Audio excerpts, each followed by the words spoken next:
Once again, thank you very much for coming out to Rutledge Stadium. It's a nice game between the visiting Bowie Bulldogs and your Judson Rockets. Rocket fans, let's take a moment, turn your attention down to the field as we introduce our 2025-26 Judson Rocket varsity cheerleaders down in the end zone. Faith Caesar, Anaya Fisher, Aaliyah King, Kalia Loftus, Eviana Macias, Eva Munoz, Peyton Bain, Zaylee Bella, Ciara Harris, Julia Warfield, Shauna Moore, Piper Bain.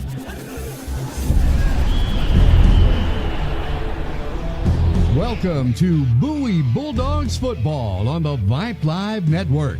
Bowie Bulldogs Football on Vype Live is brought to you by our top dog sponsors, Circle C Orthodontics and Austin Irrigation Specialists, as well as our touchdown sponsors, United Heritage Credit Union, Jersey Mike's, and Frost Bank. Our game day sponsors include Waterloo Ice House, Nance Orthodontics, Kuiper Sparks Agency, JW Flooring Solutions, McLean Family Dental, Rudy's Barbecue, Carlson Law Firm, The Salt Lick, Schlotsky's, Kruger's Diamond Jewelry, Jen Lamb Realtor, Ally Medical Emergency Room, Lee and Kate Photography, Firehouse Subs, Skin Bar Aesthetics, Chick-fil-A, and Mighty Fine Burgers. And now, along with producer J.C. DeLeon and color analyst Stephen Foster, here's the voice of the Bowie Bulldogs, Dee Hansen. Good evening, everybody. Thanks for joining us here tonight from DW Rutledge Stadium in Converse, just outside of San Antonio, as the Bowie Bulldogs round out their non-district slate in their second consecutive road game against the Judson Rockets. You've been joining us here all season long so far along the Vype Live Network, brought to you by Circle C Orthodontics in Austin, Irrigation Specialists. Again, my name is Dee Hansen, joined by Steve Foster. Bowie has had plenty of questions going in that they needed answered before this season started 3 games ago. And how would this new offensive line gel? Would the back end of the defense show the promise the talent shows? And most importantly, what would the quarterback situation look like before district play started? Those answers are taking shape with still 1 game left in non-district play here tonight, and they seem to be trending in the right direction, especially after what we witnessed on the field last week, although late in the game during the Bulldogs' win at the Glen Grizzlies 38-14. Well, I'll tell you what, Dee. What you didn't see was the preparation that this team has been going through. And what you did see, unfortunately, is some repeat missteps. But along with those missteps, you're seeing a team still come out and overcome those missteps and get the W's. And all coaches use those missteps during the week to improve upon the play and try to find better consistency among the 3 different teams that get out on the field: offense, defense, and special teams. Judson is in unfamiliar territory when they've been in now what seems like forever, at least for the fan base.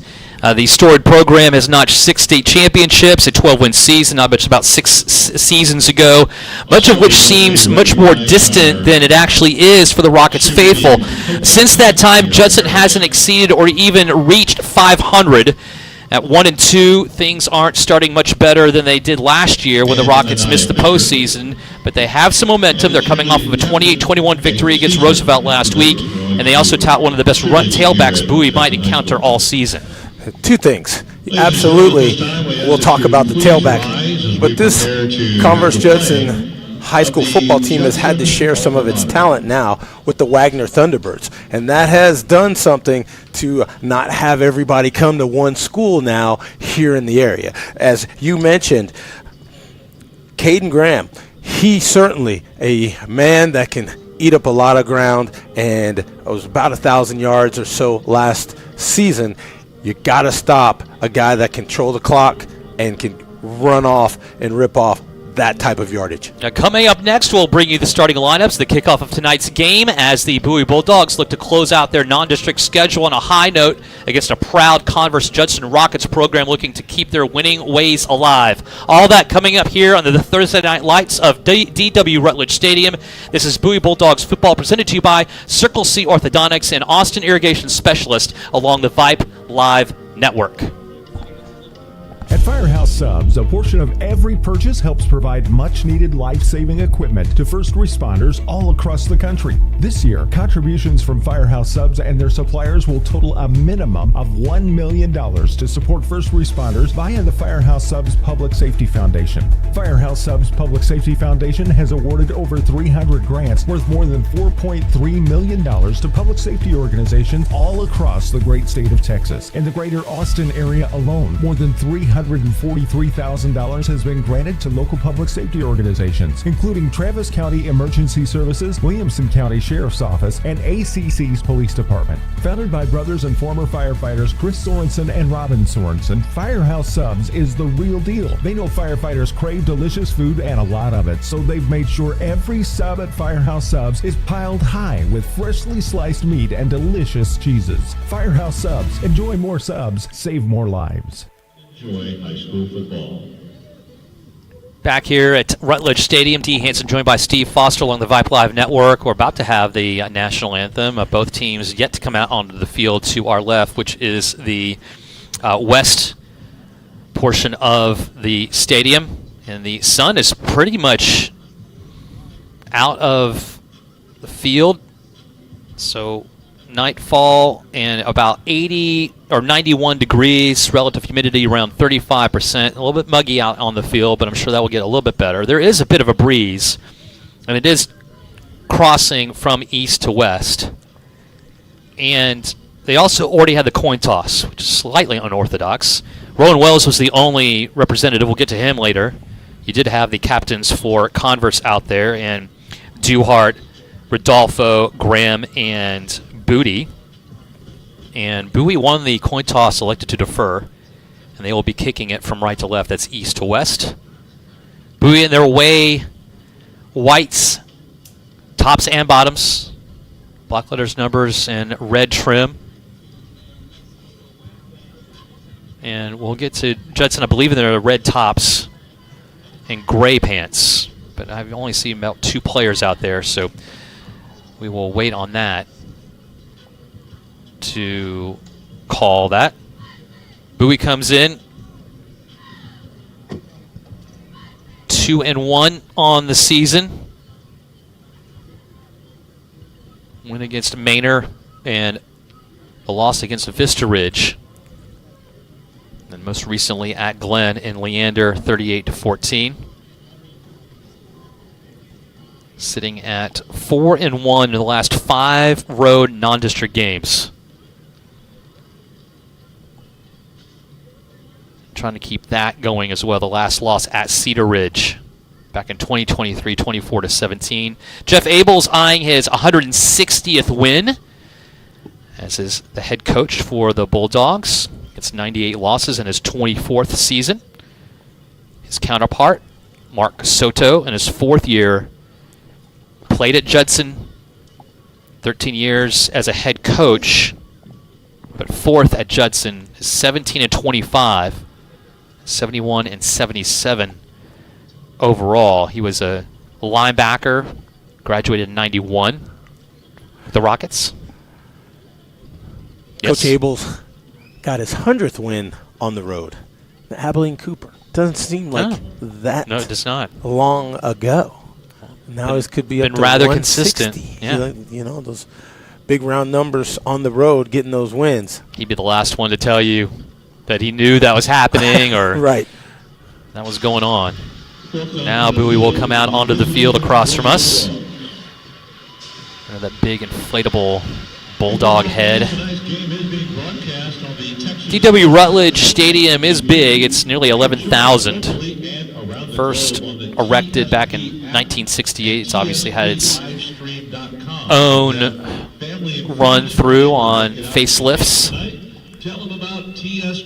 And you will have Judson coming out very shortly. They're 1-2 on the season, 0-1 here at home. They lost to Johnson. The Jaguars upended the Rockets pretty handily, 45-7. And Judson's been on the road the last couple instances. They were at Hutto, way up in Hutto. Took on the Hippos, lost 28-17.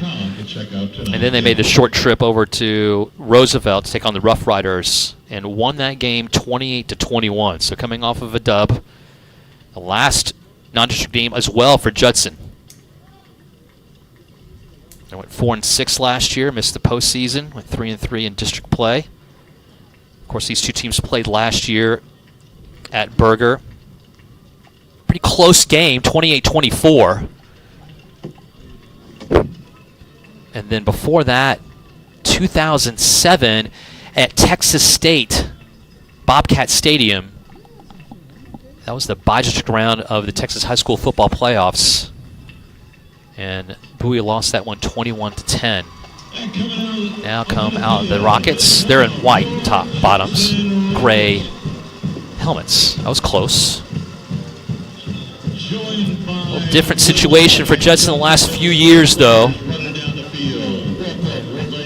These two teams have had some pretty good games, including the Griffin brothers were with Bowie. That one went to overtime and lost that one. There was a 7-game losing streak at one point between Judson and Bowie on the wrong end of that one.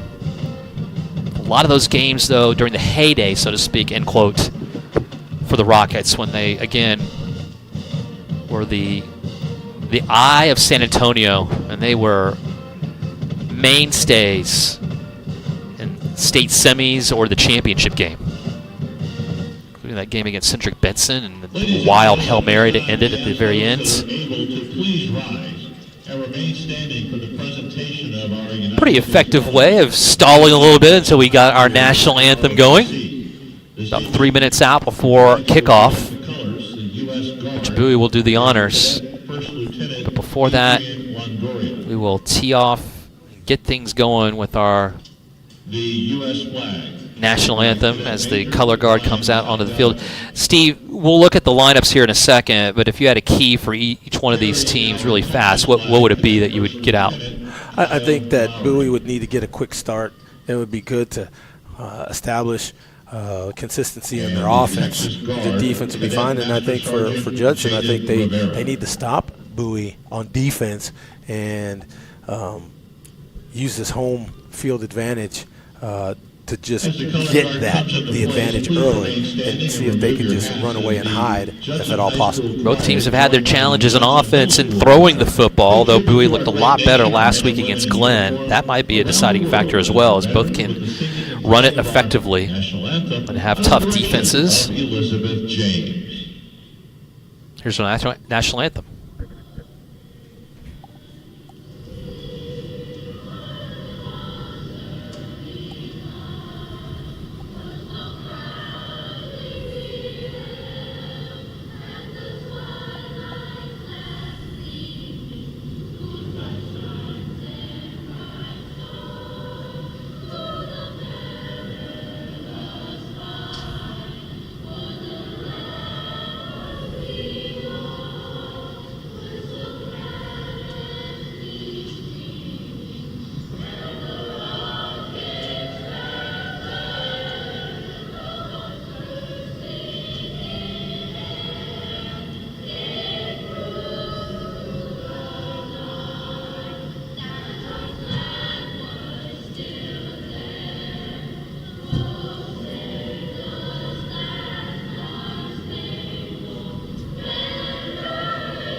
Getting set, ready to go here again in Converse, Texas. The Bowie Bulldogs rounding out their non-district slate.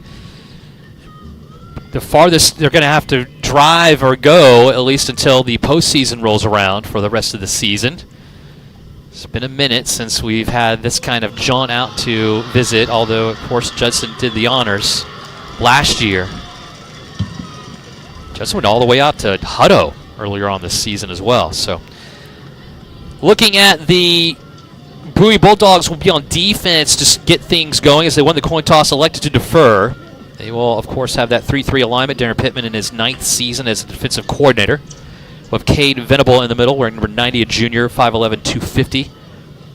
He'll be with his ends, and Jackson Lang, wearing number 0, a senior, 6'3", 255, and Morrell Hinton at the other end, wearing number 99, junior, 6'2", 230. Your linebackers include River Favor, strong side, wearing number 50, a junior. Glenn, he had 10 tackles coming off of a great game against the Grizzlies. Bandit back is Vincent Villarreal. He is one of 2 sophomores starting, wearing number 24, and Mason East in the middle, wearing number 11, leads the team in sacks with 2.5, a junior, 6'2", 230. Alex Zarate, number 34, a sophomore as well. Your corners are Fabian Lemuel, wearing number 6, a junior, and Tremel Banks, number 7, a junior, leads the team in interceptions with 2. Taylor Gibbs is your rover, the back end, number 26, senior, leads the team in tackles with 27. And Logan Farenthold, number 5, is your free safety, number 5, as I said, and a junior. Been leading the team in tackles for a little bit of time. So last week happened. Cooper number from last year. That's right. Also. And well, I mean, that's those are the shoes he's filling. Right. They are big. Look at the offense here for Judson here in a moment. Kicking it away will be Alex Moore. From right to left from the 40-yard line, launches this one and drives Judson back out the back into the end zone. And no return can be made by Jezrin Bolden. And it will be, again, Judson out on offense. Had a hard time scoring this season, just averaging around 17 points per game.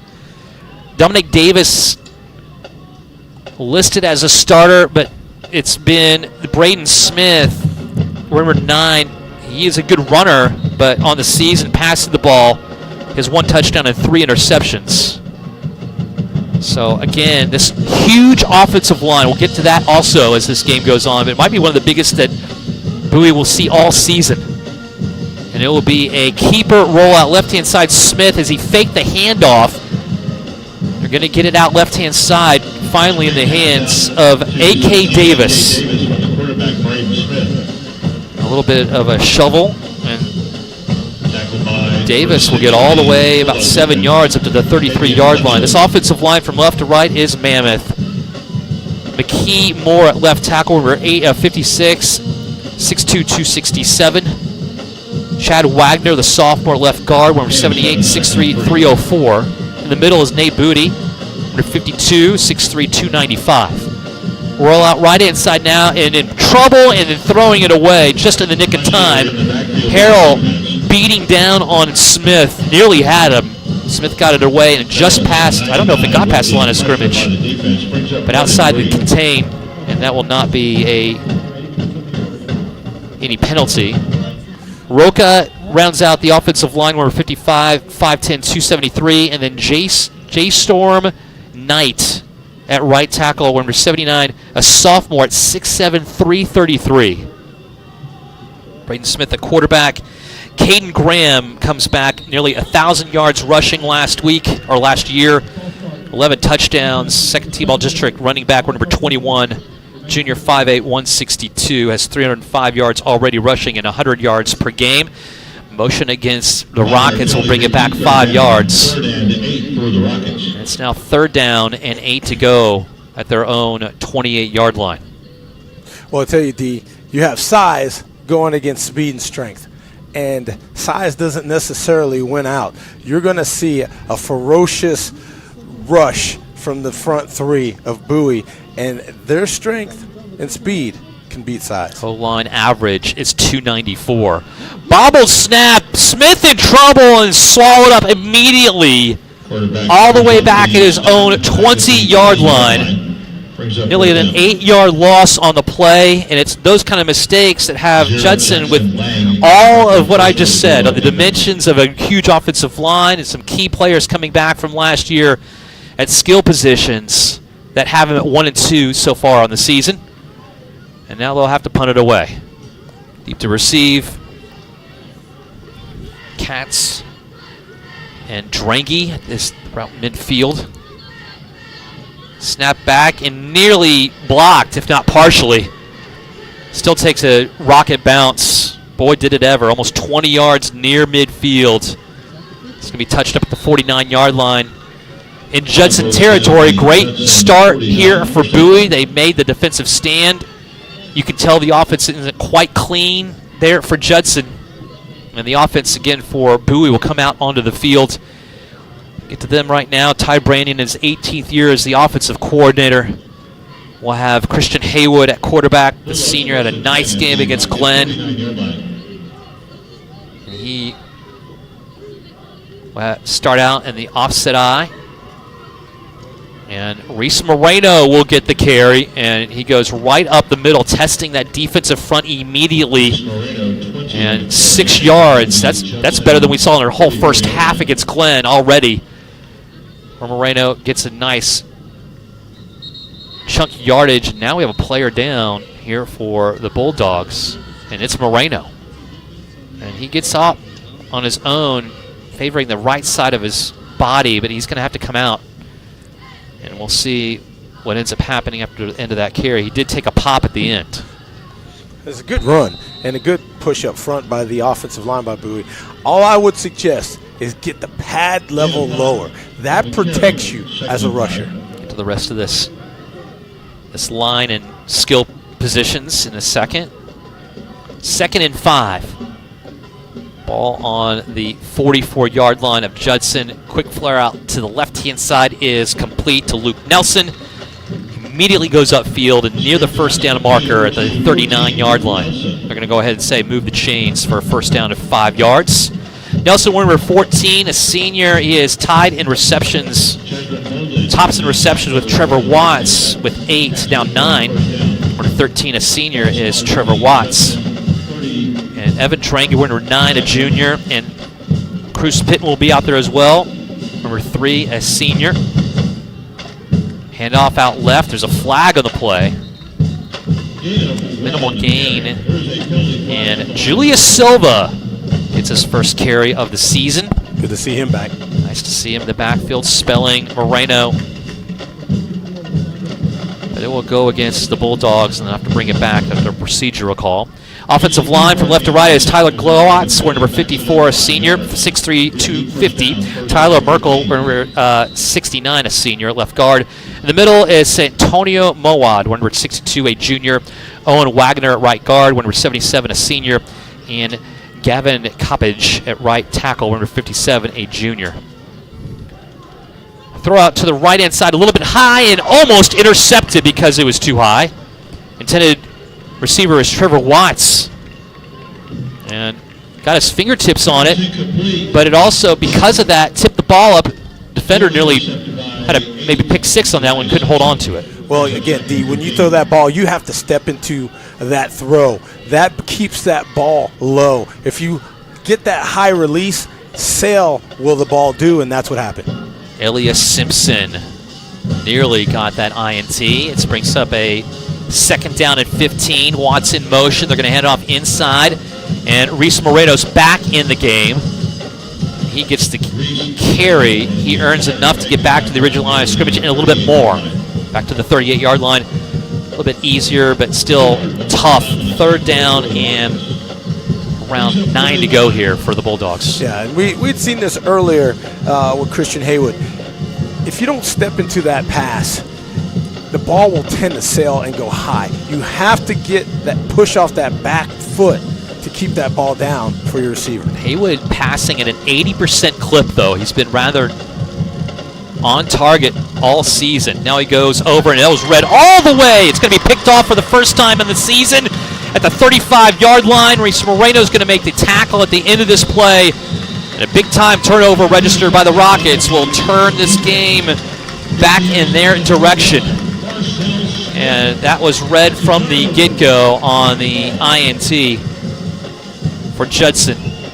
Trying to get a bead on that one. I believe it's Jezrin Bolden who made that interception, the first turnover of the game. Yeah, and again, I think, as you mentioned, Hayward got baited a little bit as the Rockets were playing zone, and you just step in that passing lane and turnover there. Rockets have been plagued by interceptions on the year. They finally get one of their own. That's their 6th interception of the season.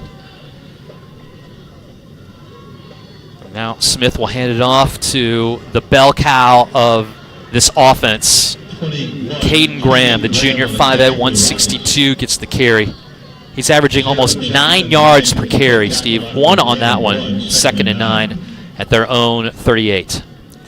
Well, good pursuit up front. Again, I'll take speed and strength over size in a football game because you have some young sophomores. Yes, they are 300 pounds, but the way that the Bowie defensive line can get off the ball and have been in this program longer, that strength proves out. Bulldogs are packing that box, daring this team to run, and they do. This time, it's a keeper.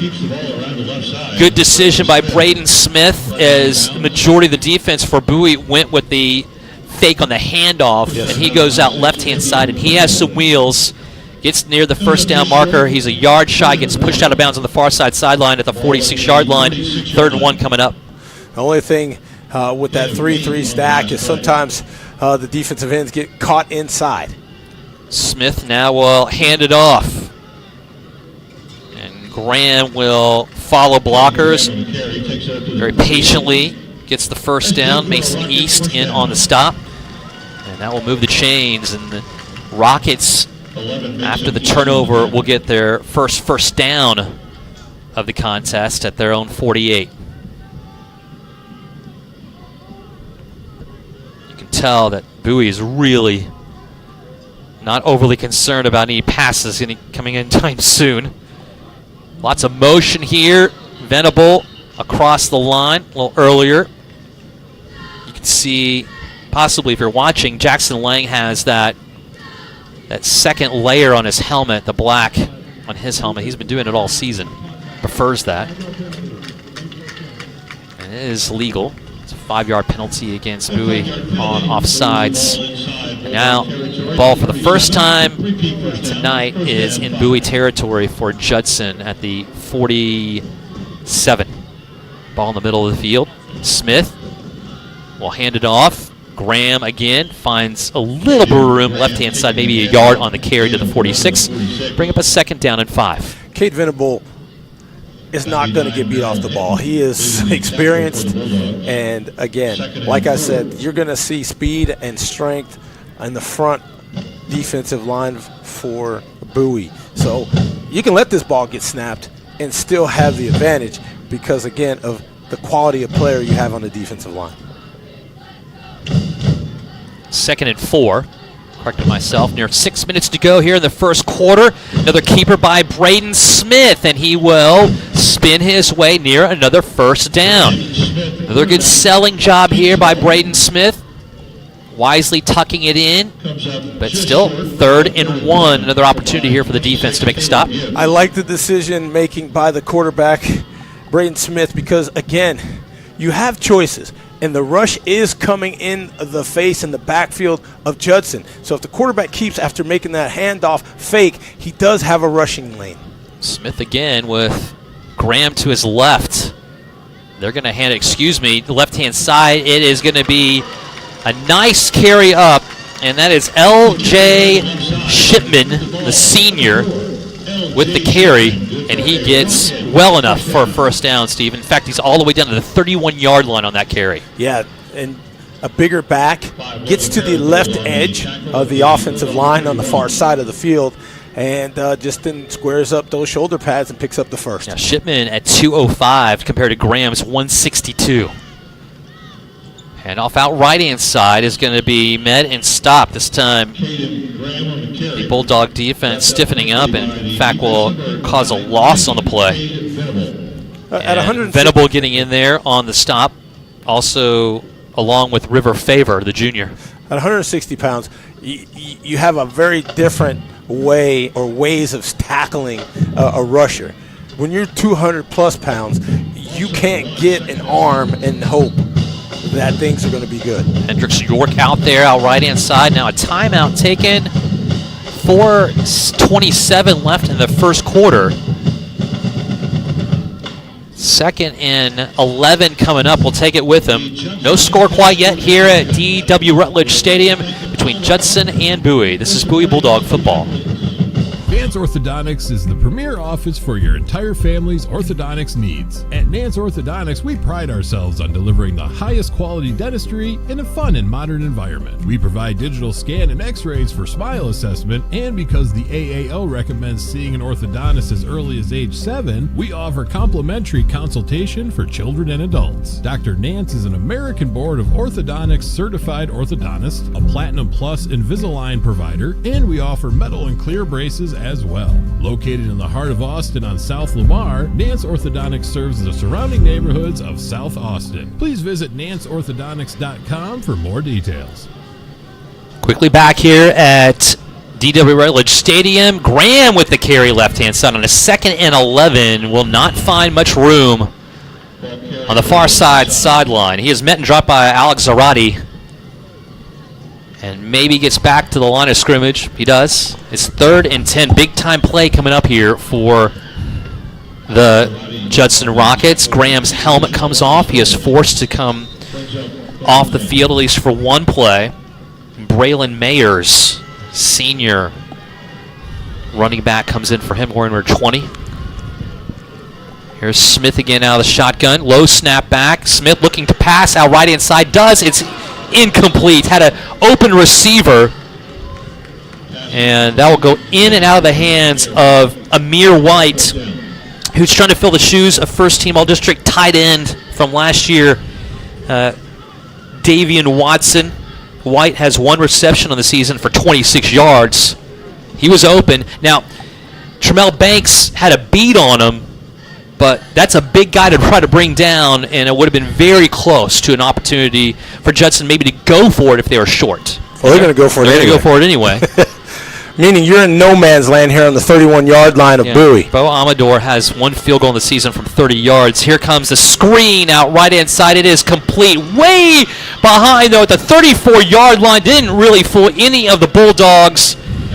And that is going to do it on a turnover on downs. Isaiah Waller made the reception, but there were a host of white jerseys all around him, but Vincent Villarreal stuffed it out. He has 16 tackles, now 17 on the season. One of 2 very impressive sophomores on this defense. Will give the ball back to Bowie, and now the interception doesn't turn into any points as well. Good point, D. Right now you got to just go back to basics. Beat your line and keep moving. Trips right-hand side, and it'll be a delayed handoff, and keeper by Haywood. He's upended and I believe almost lost the ball. And we'll see if Judson is getting on top of this one. The Rockets think they do have it at the 40-yard line, but no. The far side official says down by contact. And that will retain possession in Bowie's favor as Haywood gets the carry for almost around 7 yards at the 40-yard line.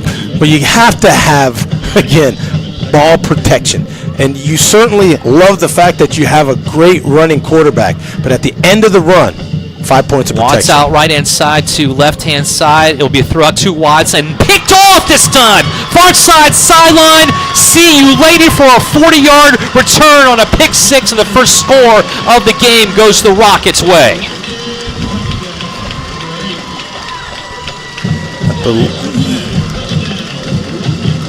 Second interception of the game.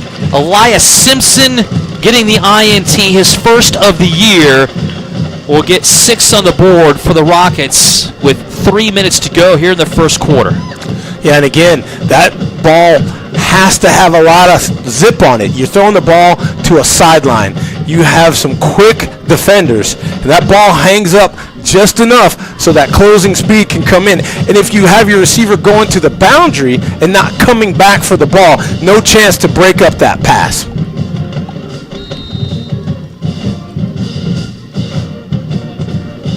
Extra point coming up here for Amador. And Bo Amador kicks it through to make it 7-0. Bowie with 2 turnovers in the game. First one didn't equal anything. The second one immediately went in for a 7-point lead for the Judson Rockets here at home with 3 minutes to go in the first quarter. This is Bowie Bulldog football. If you didn't know already, Schlotzsky's at 5601 Brody Lane should be your catering go-to. With a menu filled with delicious catering options, Schlotzsky's has all the bases covered. With a delicious lineup of sandwiches, soups, salads, pizzas, desserts, and more, we've got just what you need to make any party or event great. Just visit our site, choose from the menu, and schedule delivery. Your order will arrive fresh, on time, and ready to be devoured. Schlotzsky's, it's a mouthful. Back in action here at DW Rutledge Stadium. D. Hanson joined by Steve Foster here on the Vype Live Network. 3 minutes to go in the first quarter of play. Bowie with 2 turnovers in this game. The second one they just happened. Went for a 40-yard interception return for a score by Simpson. And Judson Rockets now have an early lead here at home. That is the 7th interception of the season for the Rockets. This is a short kick fielded around the 10-yard line on the far side sideline up to the 25 to the 27-yard line. Kickoff return for the Bulldogs, handled by 21. Will be Luke Katz. And Bowie will have it 1st and 10 at their own 28. Slinging the ball a little bit more than we expected. Not run it all that much. Ball on the far side hash, and Christian Haywood now could have had 3 interceptions in this game.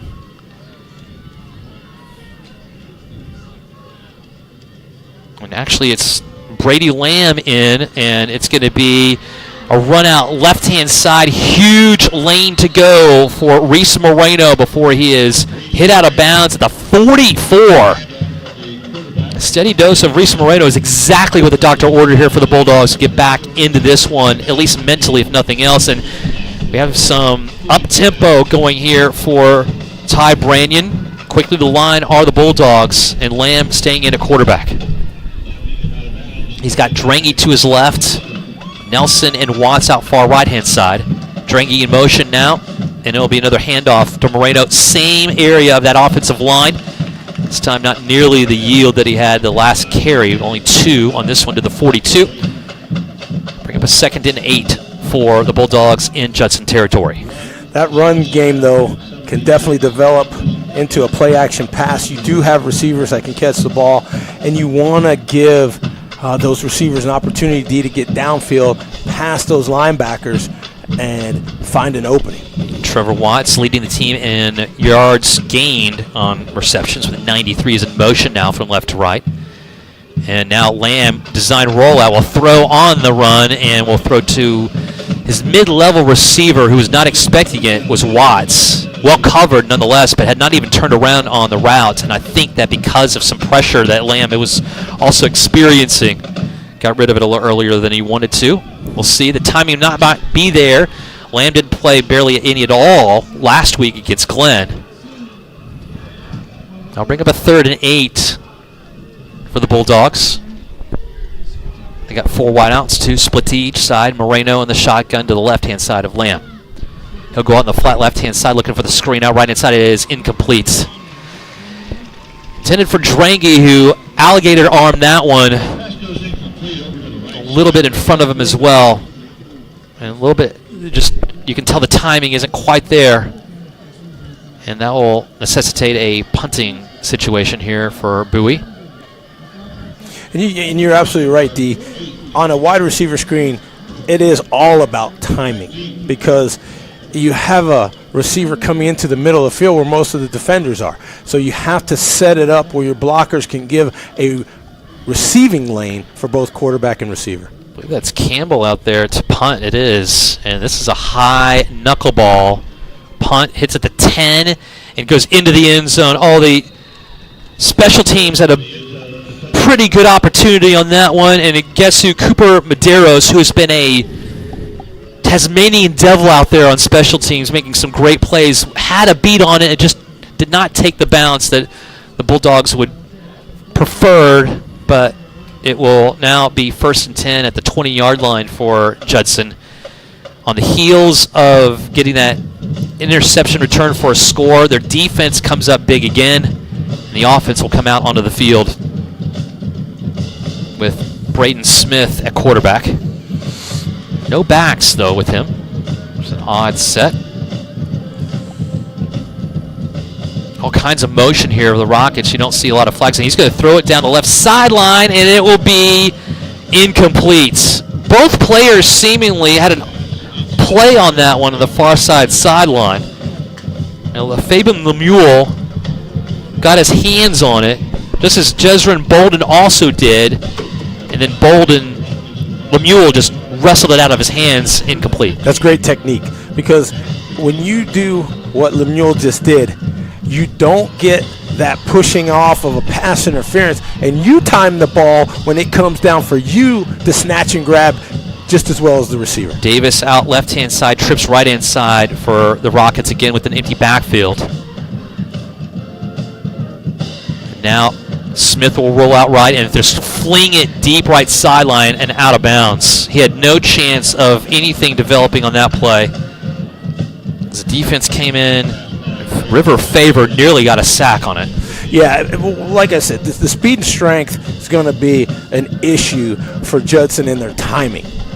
The size, yes, it's there, but you have experienced defenders that really know how to get off the ball and that are very strong. These are solid defenders up front, that front six for Bowie, and they're having their way.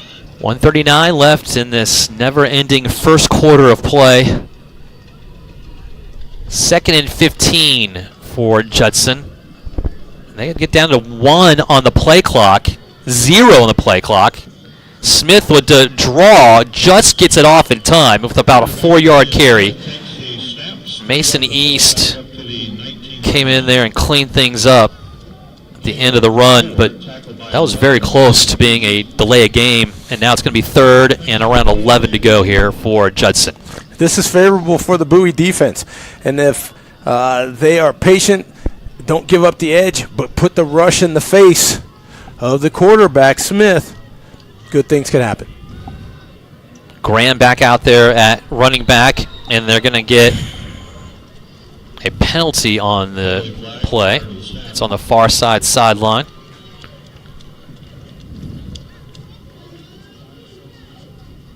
Dwayne Martin is our lead official. Pretty clean game thus far. Offsides against the Bulldogs will be the call. Leland Page is your umpire. Zeke Segovia is the head linesman. Line judge is Jim Von Geffen. And back judge is Will Cole. Go ahead. Could say anything to Cade Venerable. He's fast enough and strong enough.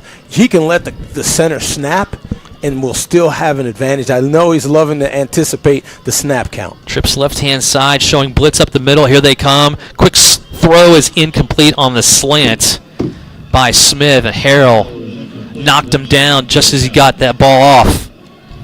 And that will be incomplete. Again, trying to hit Isaiah Waller. And 4th and 6 coming up. So Drangy and Katz deep to receive. Go ahead. Yeah, and this punt return formation was what is deemed safe, where you can put 2 guys back, and what it does is it takes away from all of the bouncing and hidden yardage of a punt.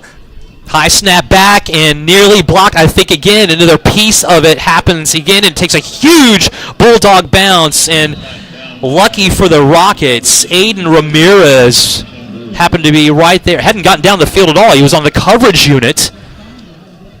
And he said, oh, I think that got blocked. And then he stayed back, I think. The pretty good move there by the special teamer for the Rockets, but great starting field position here for a Bowie offense that has a very hard time doing much. And prime time for them with 32 seconds to go, down by 7 to the Rockets on the road. Short field, D. Lamb stays in. At quarterback, and it'll be Reese Moreno, who almost looked like a design counter, but instead he reverses field, had nothing doing on the right side of that line. Went back the opposite way and gains around 2 to the 28-yard line. Ball near the middle of the field now. Asa Dewart with the stop for Judson. That could be the final play here of the first quarter. I don't think Bowie's going to get a playoff here in time with 0 on the game clock. Nope. Yep, there it goes. The horn sounds. The officials call it. Plenty of time here for Bowie to collect themselves, and boy, do they need to do that. 2 turnovers early, both interceptions. 1 return for a score is the only score we have on the board here at DW Rutledge Stadium, where the Judson Rockets carry a 7-0 lead into the second quarter, but Bowie knocking on the door very close to the red zone here in Converse, Texas. This is Bowie Bulldog football.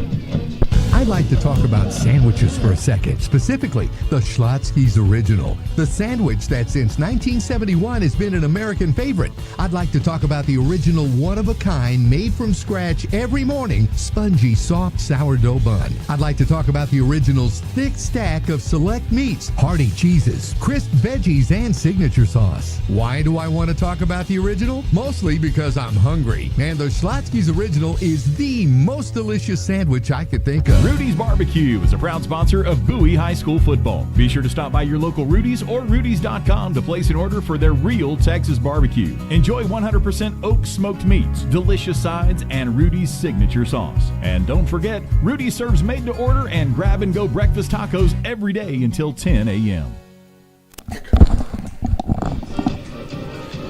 Christian Haywood had no interceptions this season going into this game. Has thrown 2 early and has now also been taken out of the game, and Brady Lamb coming in. Now this is a quarterback scenario in a good way going into the season.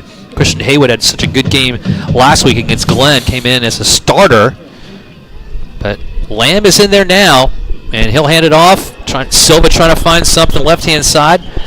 They're going to blow this one dead, saying forward progress was stopped at some point to the 31-yard line, so it's going to be a loss of around 3 on the play. And a 3rd and 11 for Bowie. They need to get to the 20-yard line for a first. Yeah, I think that was interesting.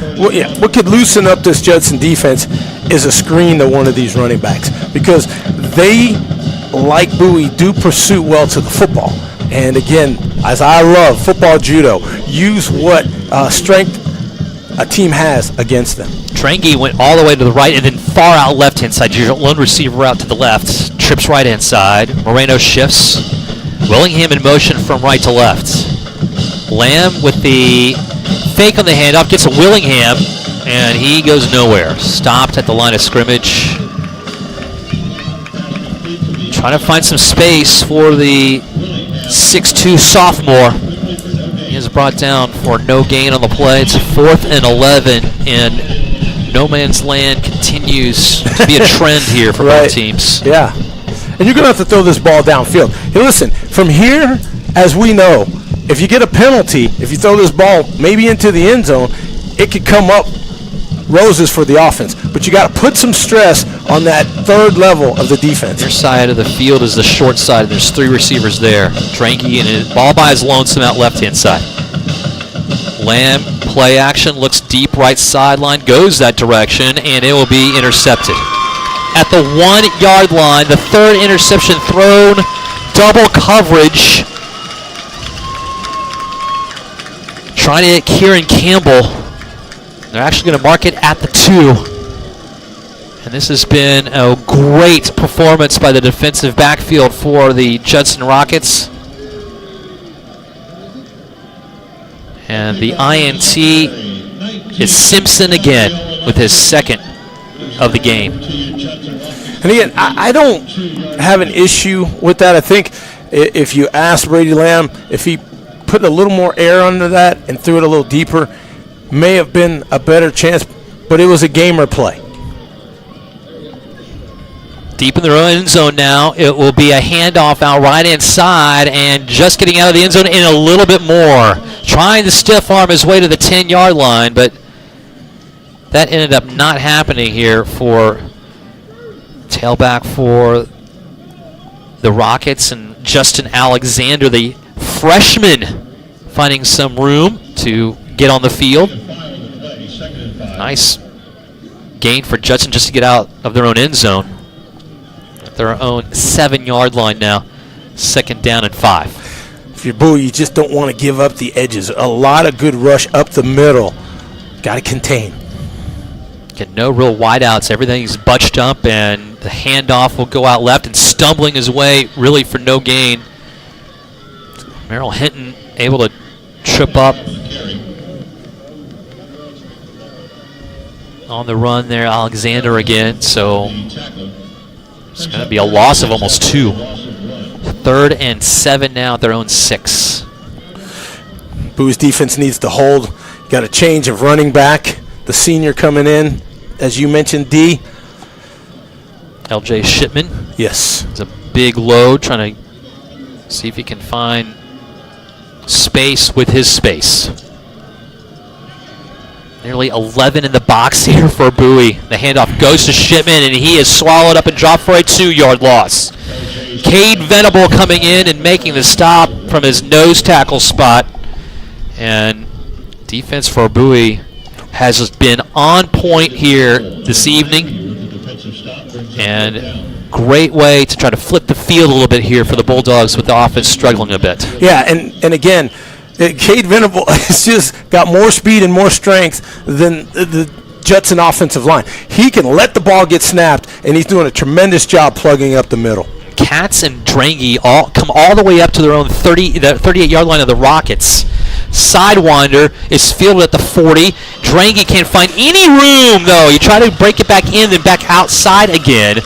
And then he is brought down for almost a loss in the play by Marcel Smith of the Rockets. And it'll be 1st and 10 from the 41-yard line of Judson for the Bowie Bulldogs. Bowie, if they're going to make their mark in this game, it's usually been, at least for the last 3 games of the season, the second quarter, they've outscored their opponents 52-7. Well, there's nothing wrong with throwing the ball to a back out in the flat. It's almost like an extended handoff, and we've already seen Reese Moreno go to the house on swing passes. Lamb in at quarterback. Moreno to his left, 2 receivers out right-hand side, 1 left-hand side, and Mealy goes over to Moreno, and he will dance his way to the 37. That was a lot of movement for 4 or 5 yards, make it 4. But a steady dose of Moreno might be just what this team needs right now. But again, you can throw it to him in the flat. You can put him in a situation where he catches a screen pass. You can use this type of weapon in a variety of ways. 2 receivers out right-hand side. Moreno again with the carry. Has a seam. Gets to the 30-yard line for a 1st down. I thought he might get a little bit more out of that, but finally got brought down for behind. Yeti Aaron, defensive end, came from behind and made the play. Substitution here for the Rockets. Rockets, they have a 3-4 alignment. Brandon Freeman is in his 1st year as a defensive coordinator. Has Hawkins in the middle at nose tackle when we're 76, 6'3", 285. 2 receivers out right-hand side, 1 out left, and now a handoff was there, but I thought that Drangy, who came across, knocked into Moreno, might knock the ball out of his hands. Did not, thankfully, for the Bulldogs, and still Moreno also got a yard out of it. Well, again, somehow. the signal caller has to allow that motion man to clear. It's going to be on the signal caller to ensure that everybody's in the right place so you don't find yourself meeting in the middle. Bowie's averaging 36 points per game. They have 0 on the board right now. Something needs to happen here for this offense. Another handoff. Moreno gets met and stopped for about a 1.5 yard gain on the play. Bryson Warner in on the stop. 5'11", 230-pound sophomore at defensive end. Marcel Smith, though, we're number 1. He's the one to watch out for this defense for Judson. Ranks number 1. He leads the team in tackles with 25. Senior 5'10", 185. The rest of the linebackers, Asa Dewart, number 0. E.J. Ricks, number 10. He's the second in team in tackles with 19. Drangy motion again. They'd clear it this time. Play action, throw deep ball right inside. Watts has to wait for it. He catches it. Is it complete? No. I'm going to say out of bounds. That ball drifted a bit on Lamb, and the official right there says, even though Watts made a valiant effort to keep those tiptoes in there at around the 3, could not. They'll bring up a 4th down, and teams have gone for it here, and Bowie's not changing from that approach as they keep their offense on the field. Well, I tell you, that was a great pass. I like what Brady Lamb did. That ball was either going to be caught by his guy or not. Yes, it's unfortunate that it's only 53 in the 3rd wide, but that pass was spot on and a great athletic catch by Watts. 4th and 8, Bowie going for it at the 27-yard line of the Rockets. Lamb in motion, and they will roll out right inside, throws it on the run, and it will be intercepted. Overthrows his intended receiver at the 16-yard line, which was Luke Nelson. And now you have both quarterbacks for the Bulldogs throwing a pair of INTs in this game. Simpson had 2, Bolden had 1, and this time Demario Alexis, the sophomore, with the INT. And one of those INTs turned into a touchdown off the INT for a pick 6.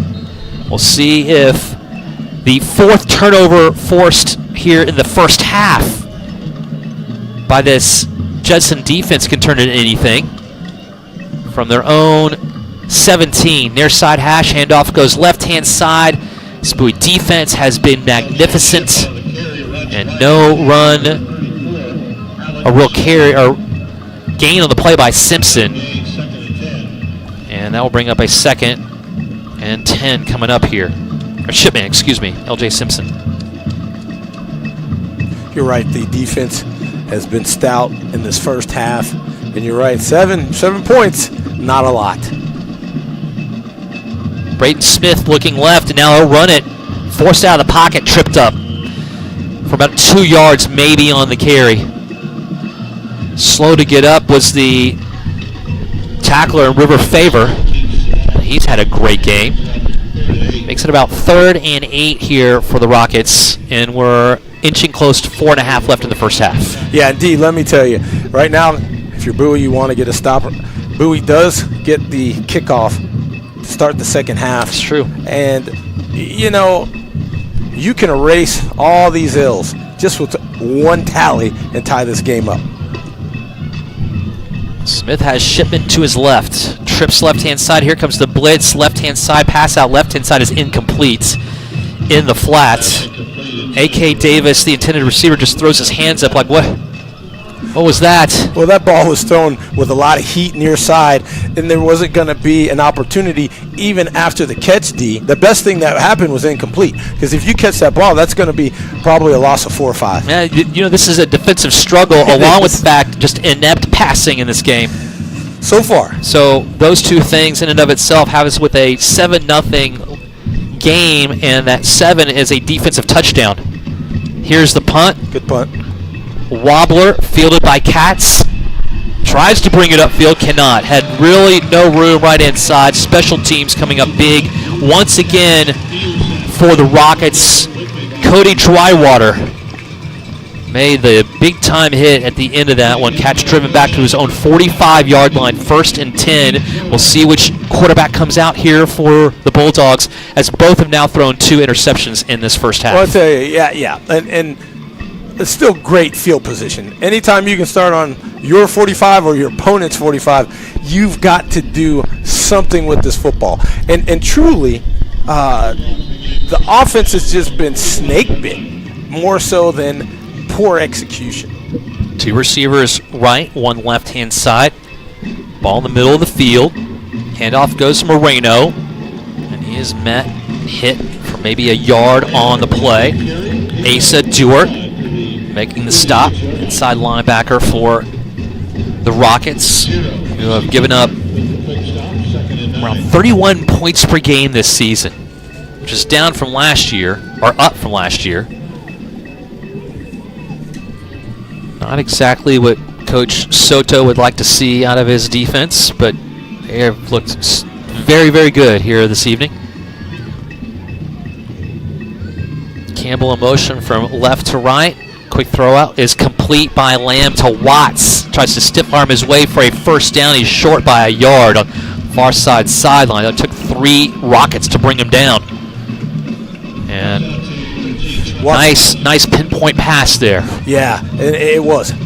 When you don't hold the ball too long and you can get a route 6-8 yards downfield, great. I thought Watts was going to keep coming towards the middle of the field. Broke towards the sideline express. I love the last bit of effort to make this 3rd and short. Ledford, your tight end out left-hand side. Watts in motion as a 2-back set off, set eye to the left-hand side. Will now go to the slot to the right. They hand it off up the middle. Here's a Moreno, nearly corralled from behind, but he gets 2 yards on the play, which is enough for a first down to the 44-yard line of the Rockets. Yeah, and I think, unfortunately, lead blocker could have picked up that oncoming initial defender. And if you may get that first defender, you could have had a bigger gain. But first down is all you needed with 3rd and 1. You're seeing a healthy substitution cadence for this defensive line for the Rockets. Here's a handoff. This time, Moreno had a little bit of space on the corner. Brings it back up to the 41-yard line.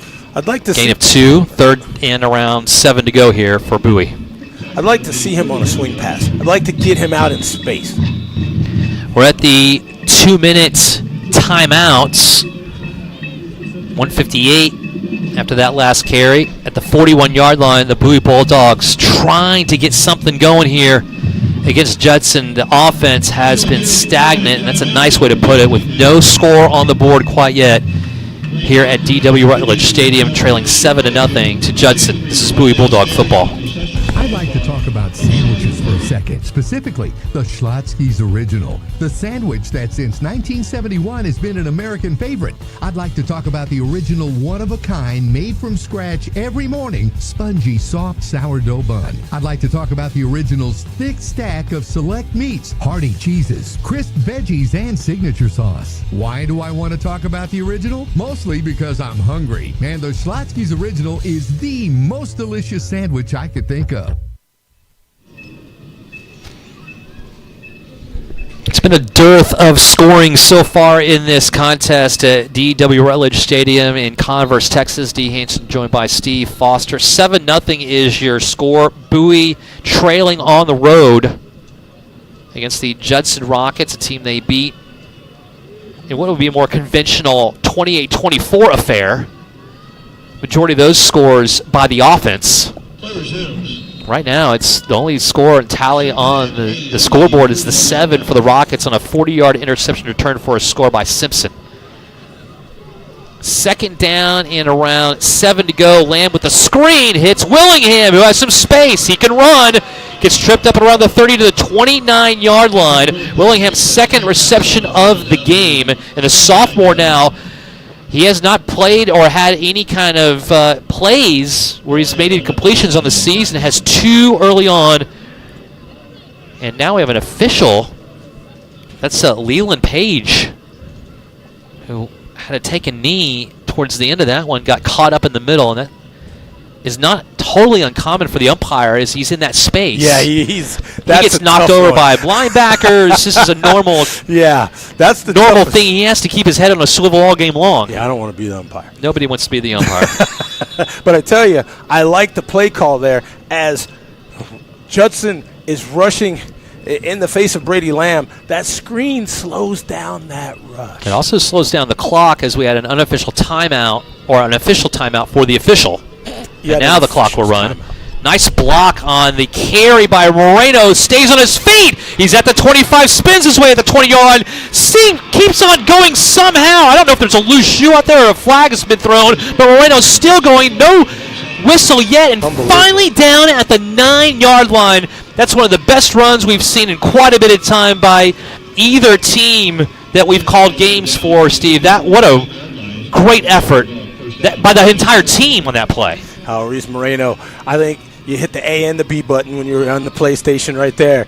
The spin, breaking out of tackle one, might have breaking broken out the of two. controller on that. But a great run inside the 10. Lamb doesn't waste any time. He's at the line, hands it off inside. Moreno hit at the 10-yard line. This time the Rockets say, nope, not this time. No joy. They bring him back. It's second down and goal to go just inside the 10. A lot of credit to this defensive front for the Rockets. They've had a good game too. Yes. But right now, use their pursuit against them inside the 10. They are trying everything they can to get into that backfield with Brady Lamb. Got Watts out right, Drangy out left. Lamb looking Watts away, goes to the right corner of the end zone. Watts coming back on the ball, cannot get his hands on it. Bolden on the coverage. Bolden has some size on it at 6'2". Yeah. Showed it there, and that would be incomplete. This time it was not an interception at least. And it's third down and goal to go from the 9-yard line. If you get single coverage like that, to me, I know a lot of people like to throw a fade route. What you can do, because a lot of times you see a fade route, if you go corner post, you can have the hips of that corner head towards that part, the outside edge of the end zone, and when you get leverage inside as the receiver, it's a much easier pitch and catch to that inside part of the field. Huge moment in this game for both teams. Has Bowie taking their first timeout. Two remaining, and it's third down and goal to go from the 9-yard line. And we saw Christian Haywood start the game. We knew also coming in after the Glenn contest, he was pretty battered up. Made a go of it. Threw couple of interceptions, one for a score. Since then, Brady Lamb has come in here midway through the second quarter of play on a couple of series. He also threw a pair of interceptions, but has looked pretty good on this drive. And that last throw, much more in the way of what you would see as you get settled in on an offense that you have not been a part of at least the last game and a half. Does take away the threat of the run by the quarterback a little bit more. Bowie out of the timeout, back on the field. Moreno out in space, right hand side. Lamb looks that way, goes to the end zone instead. It'll be incomplete. Watts, I think, was the intended receiver. He ducked. And now Drangy will come out for the field goal attempt. And you know, I think Watts was realizing that ball was intended for me. Right now, setting up for a 26-yard field goal. 26-yarder in the middle of the field. Drangy, 1 of 2 on the year.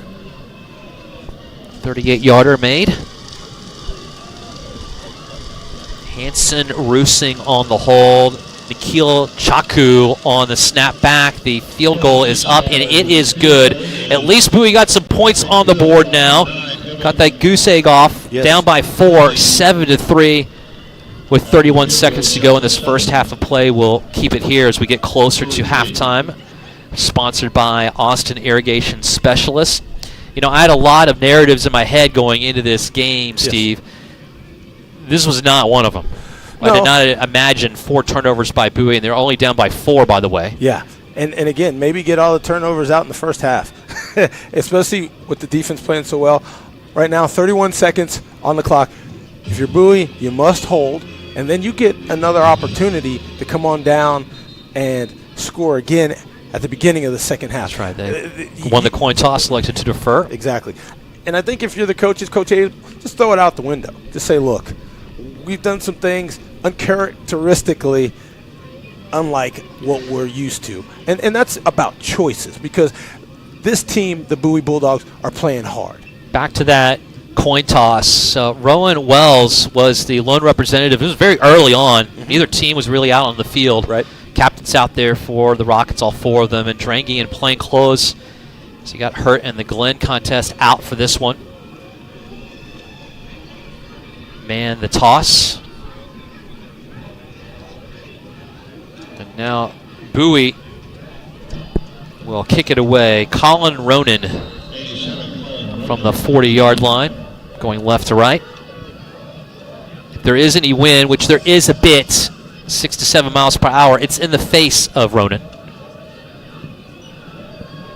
And he will pooch this one. It takes 3 or 4 hops. It's touched by the Rockets, and they have to bring it back at the 25-yard line. And now in space is Marcel Smith. And he made a lot out of nothing. I thought he was dead to rights at around his own 27. Instead, the Rockets have some of their best starting field position on offense all game long. And they're going to mark this finally at around the 47-yard line of Judson, 1st and 10, with 21 seconds to go in this first half, leading by 4, 7-3, and 2 timeouts in their back pocket. I like the fact, though, that 10 seconds ran off the clock. And with the way that the Bowie defense is playing, time to me is more important than field position. Dominic Davis in at quarterback, number 11. Junior, 5'10", 179. Started at JV, went 6-4 last season. Will hand it off on a sweep out to the near side sideline. And hard running at the end of that play is Caden Graham before he is brought down. And that was Vincent Villarreal that finally brought him down. That might be the very last play of this first half. No timeouts taken, and the clock will run down to 0s on the board. And a really strange first half of play. I thought they got a timeout. I guess they did, but the game clock says 0, and the cheer. Back it up, ladies. The cheerleaders are coming out on the field a bit. They're in the end zones at least. Now they're going to have to come off. There's a timeout, and there's 15 seconds back on the game clock. That's more like it. So I thought I saw the Judson coaches running out, signaling timeout. 1 left in the back pocket for Judson. Davis has rushed 8 times for 29 yards this season. He's your lone back, essentially. Now, they're going to have an end around on a pitch out to the left-hand side at midfield, and that didn't fool anybody for the Bulldogs, and also took a ton of time off the clock. Down to 3, and another timeout taken. Boy, that was a lot of what could go wrong also. A lot of hands exchanged on that one before the ball even got in the hands of the runner and Graham, and now that will bring up, they're going to put 5 on the game clock now instead of 3, and it's 3rd down and 5 needed for a first. What I liked about that is that the defenders for Bowie stayed home. They were assignment perfect on that play. You can do all the back and forth you want. Hand off left, run right. Stay where you're at. Stay where you're at, because the ball has to advance. And that's what you want to protect and guard against, an advancement of the ball. Who cares if you go side to side? You're running out the clock like you mentioned, D, and there's only 5 seconds left. And then the pursuit of the defense for Bowie. Yeah, a little tired, going to get a break here in 5 seconds, but they stayed home. Davis stays in at quarterback. Hendrick out to the right-hand side, trips to the left-hand side. Davis throws it out right-hand side to Hendrick, and he loses the foot, or does not hold on to it. And they're going to say incomplete pass with 2 seconds left on the game clock, and it's 4th down. Pass goes incomplete, brings up 4th down. I mean, we cannot end this half. I'll tell you. I've been wanting to say Hendrick all game long.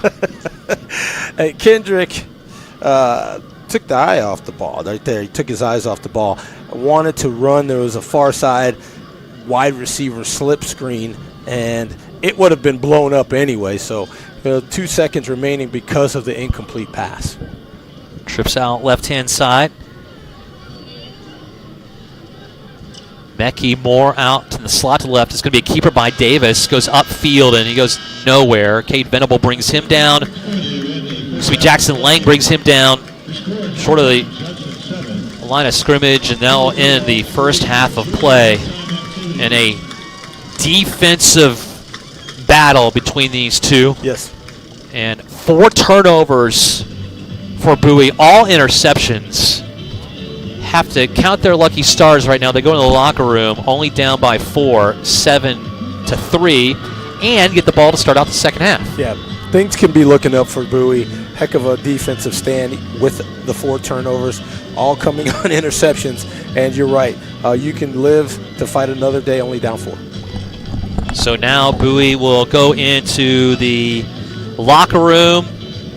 Again, won the coin toss, elected to defer. And we'll see what is in store for what has been a tough battle and some costly turnovers for Bowie.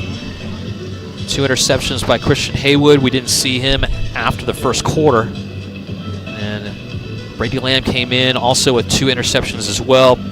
Bowie does muster a last second field goal, 31 seconds to go by Drengi from 27 yards out. Had the best opportunity either team has had of being able to get into the end zone and could just not get it there. And Coach Abels early in the contest elected to kick the short field goal to get some points on the board. Will only be down by 4 considering what has happened in this first half. Bowie is 14-11 the last 5 years on the road, trying to up that mark here tonight against Judson and go to 4 straight wins on the road in non-district play. We're going to see the bands come out here shortly. The cheer squad will come out as well here for the Judson Rockets. Again, our halftime score, the Judson Rockets leading here at home 7-3 against the Bowie Bulldogs. This is Bowie Bulldog football. Halftime presented to you by Austin Irrigation Specialists.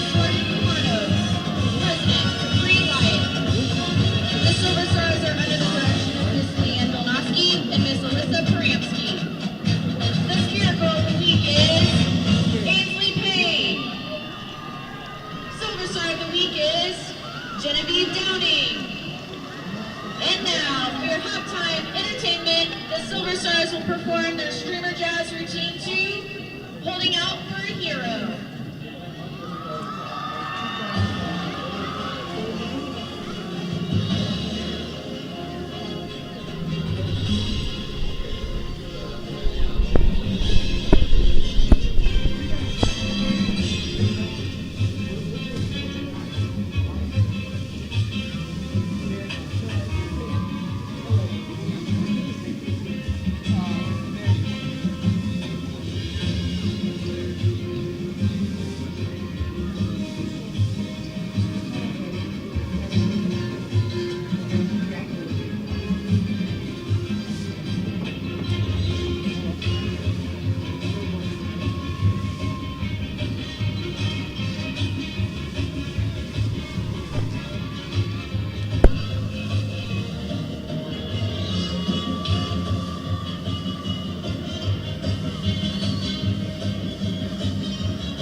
Superstars with their routine 2, Deep in the Heart of Texas.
evening, ladies and gentlemen, and welcome to the exciting halftime show brought to you by the Judson High School Band, featuring the Diamonds Dance Team and the Judson Rocket Band.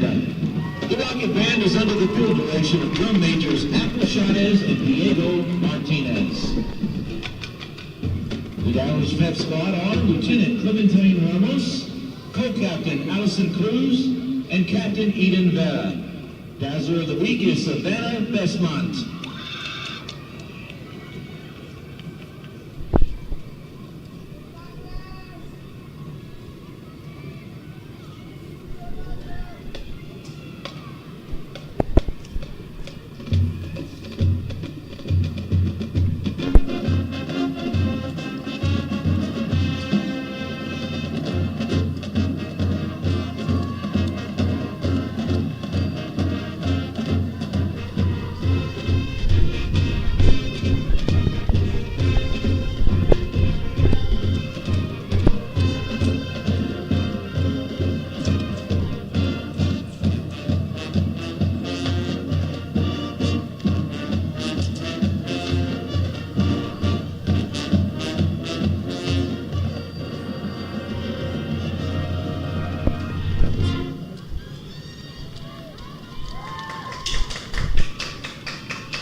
Diamond Social Officers are President Caden Boykin, Vice President Andrea Green.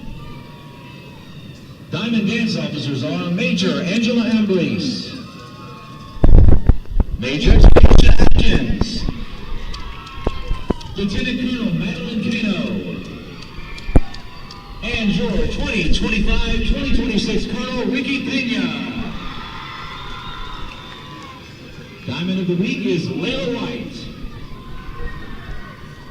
Under the direction of Alma Lopez and assisted by Lauren Gear, the Diamonds Dance Team will be performing the routine to That Guy.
Judson High School Rocket Band will be performing a portion of their 2025 UIL program entitled Finding Our True North.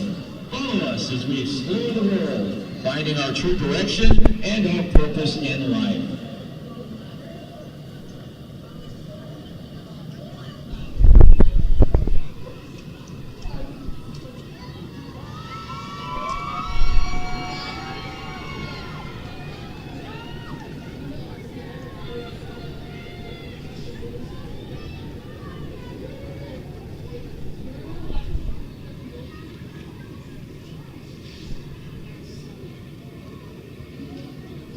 member of the week is Deborah Aaron. Woodwind member of the week is Brooklyn Esquivel.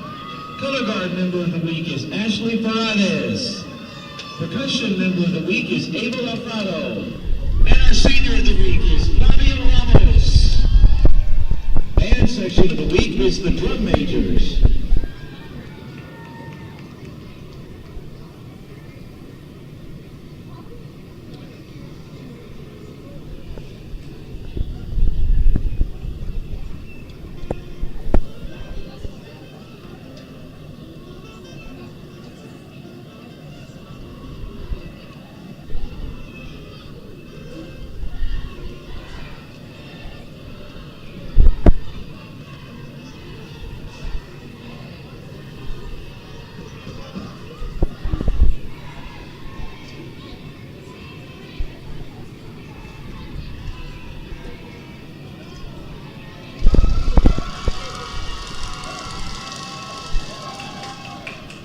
May I present to you the pride of Judson ISD, the Mighty Rocket Band.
Services right here off of FM 78 for their support.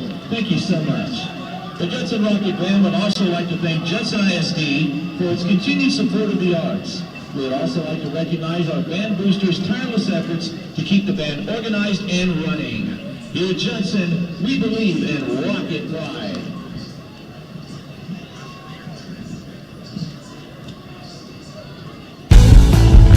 If you didn't know already, Schlotzsky's at 5601 Brody Lane should be your catering go-to. With a menu filled with delicious catering options, Schlotzsky's has all the bases covered. With a delicious lineup of sandwiches, soups, salads, pizzas, desserts, and more, we've got just what you need to make any party or event great. Just visit our site, choose from the menu, and schedule delivery. Your order will arrive fresh, on time, and ready to be devoured. Schlotzsky's, it's a mouthful. Judson coming back out onto the field from our left to our right, the west to the east. Dee Hanson joined by Steve Foster. Halftime is over. On to the third quarter we go, where the Bowie Bulldogs are trailing 7-3. They're the only team to score any offensive points in the game with those 3 points on the board, courtesy of a 27-yard field goal by Drangy. It's a 40-yard interception return for a touchdown. That is the difference in this game. That happening late stages first quarter by the Rockets, who had 4 interceptions in the first half, 2 by both Lamb and Haywood. 2 of those interceptions by Simpson. So you had 3 different players get 4 interceptions for the Rockets. They lead going into the third quarter. Bowie did win the coin toss, elected to defer, so they will be receiving the ball to start out the second half of play. Other games going on in 26-6A, the Dripping Springs Tigers have firm control of their game. They're at Bob Shelton Stadium in Buda taking on the Johnson Jaguars, leading 35-0 at half. And don't look now, but the Aikens Eagles, they are leading 42-0. They're at Berger tonight, also at half, and are in dangerous territory for a program that has never started a season 4-0. They are 3-0, and they lead comfortably 42-0 against early college Raiders out of 13-4A. So you have three teams that are undefeated in 26-6A through non-district play. Dripping Springs, Lake Travis, and the Aikens Eagles. Meanwhile, the Bowie Bulldogs sit at 2-1, trying to go 3-1. But it's been a tough road to hoe. Offense has had a hard time getting any kind of semblance of chemistry and or momentum. They had a little bit going with Moreno on the ground towards the tail end of that second quarter.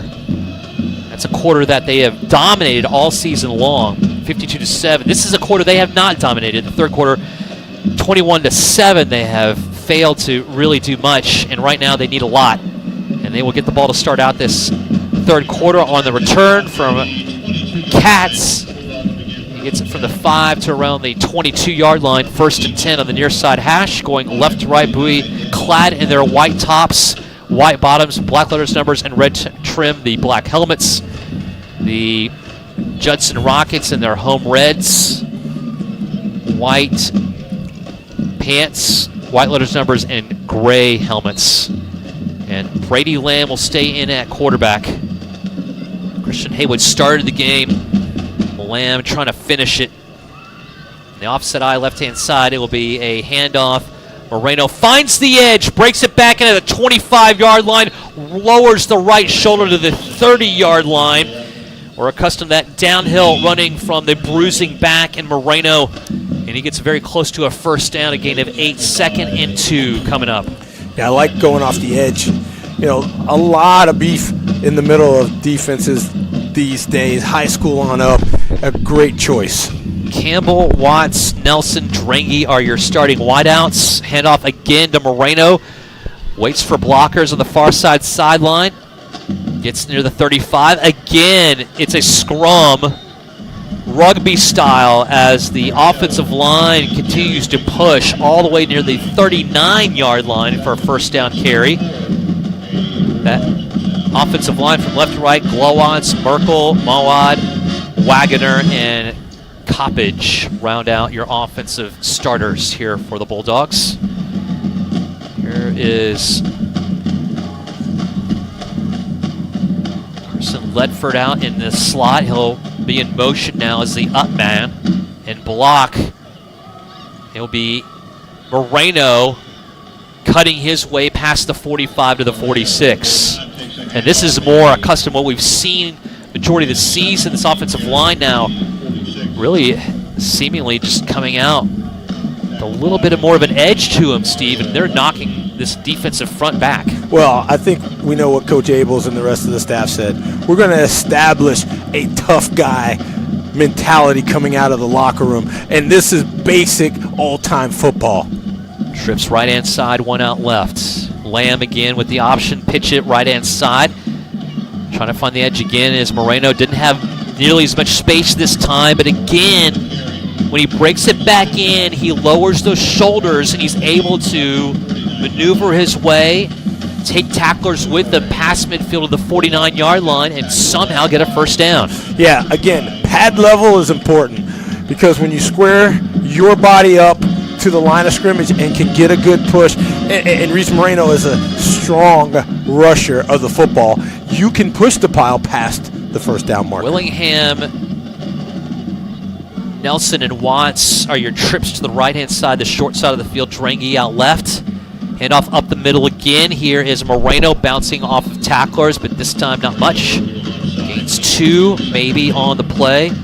Asa Duart making the stop, the inside linebacker for the Rockets. Makes it a 2nd and 8, but Bowie clearly coming out to establish the run very early in this third quarter of play. Well, and you can also lull the defense to sleep using Reese Moreno, and you can go play action, get a quick hitter, and let these receivers run after the catch. Campbell will join Willingham and Watts to the right-hand side. Moreno out to the right of Lamb. Gets the carry again, and he will stutter step his way, very close to another first down, but then he is popped pretty good at the end at the 41-yard line. Coming in, Demario Alexis, the sophomore, used all of his 6-foot frame to knock Moreno back a little bit. Makes it third and short, 2 needed for a first. Yeah, and if you're Brady Lamb and you break contain, if this is a pass, you certainly can pick up 6 feet with your legs, or maybe throw the ball out, swing past it to Reese Moreno in the flat. Got Jumbo to the right, Tennessee. Collins coming in as he crack block. He does his way, and it's more of a tush push than anything else as Lamb right behind Moreno to push his way. He didn't need it all that much as Moreno did find enough of some space and got a lot more than he needed for a first to the 34-yard line that moves the chains again. Hey, this is a running back's delight right here. If you gave me the ball 15 times on a drive, I'd love it. Tennessee Collins back out, shuffles out, and coming back in. You have that more conventional wide receiver package. Luke Nelson in the slot, left-hand side out far left is Drangy. Again, Rowan Wells out for the game due to injury. Near side is Watts. He's the lone receiver there. Shotgun Lamb again. Play action looking deep down the middle of the field. He'll go that way, lofting it, and it will be caught! Touchdown Bulldogs from 34 yards out. What a pretty ball. Luke Nelson nestles underneath it for the score, his second of the year. Well, that's what happens. You can lull the secondary to sleep. A steady dose of Reese Moreno, and then you go with the play action pass on first down. The post pattern, middle of the field is where you can make the adjustments. And Luke Nelson got grabbed by the defender in the secondary, still broke free, and had enough speed to get under that pass. First passing score this season. Congratulations for Lamb. The extra point is good by Drangy. And the Bowie Bulldogs take their first lead of the game by 3, 10-7, opening up the third quarter with a bang with 7:30 left here in the third quarter on the road against the Converse and Judson Rockets. This is Bowie Bulldog football. Nance Orthodontics is the premier office for your entire family's orthodontics needs. At Nance Orthodontics, we pride ourselves on delivering the highest quality dentistry in a fun and modern environment. We provide digital scan and x-rays for smile assessment, and because the AAO recommends seeing an orthodontist as early as age 7, we offer complimentary consultation for children and adults. Dr. Nance is an American Board of Orthodontics certified orthodontist, a Platinum Plus Invisalign provider, and we offer metal and clear braces as well. Located in the heart of Austin on South Lamar, Nance Orthodontics serves the surrounding neighborhoods of South Austin. Please visit nanceorthodontics.com for more details. We've had a 40-yard interception return for a touchdown, a 27-yard field goal, and a 34-yard pass. It's 10 unanswered, though, at the back end of that one.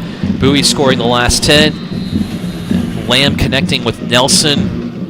Much different look to this offense than the first half of play. The first series able to get a touchdown on the board. Fair caught on the pooch kick near side. Getting underneath that one was Asa Dewart around the 35-yard line. And Colin Ronan just punched that one a bit. Now it's going to be 1st and 10. The Rockets looking to answer here. Their offenses have been spotty at best. They've certainly had some good misdirection, especially when their starting quarterback, Braden Smith, keeps the ball. But he is not in right now. Dominic Davis, who finished out the second quarter, is going to come in and start the third. He has 2 backs to use, and this time he will carry it. Instead, he's brought down from behind, pretty high up on the collar for a 1-yard gain. And Alex Zarate was holding on with dear life to keep him from going anywhere. And Only 1 yard makes it 2nd and 9 on the near side hash for the Rockets. And a great defensive presence, not to chase after the fakes and the handoffs. Stay home and let the offense come to you. Smart play there by the Bowie defense. Defense, again, 3-3 stack, has Venable in the middle, Lang and Hinton on the edges. East, Favor, Villarreal, and Zarate are your linebackers. Here comes a bit of a blitz, and now it's going to be double coverage and a quick pass down the deep side, the left sideline. And not much of anything, really. Jamari Bowen's the intended receiver, trying to use all of his 6'4 frame, but really had nowhere to go with underneath coverage from Lemuel and on top Farenthold. They had him sandwiched. They did, and there was only a one receiver route, so secondary could definitely help. I've never seen a receiver go out for a play and then come back to the bench and just sit. That's what happened there. Davis now will be flushed out of the pocket and run with the football.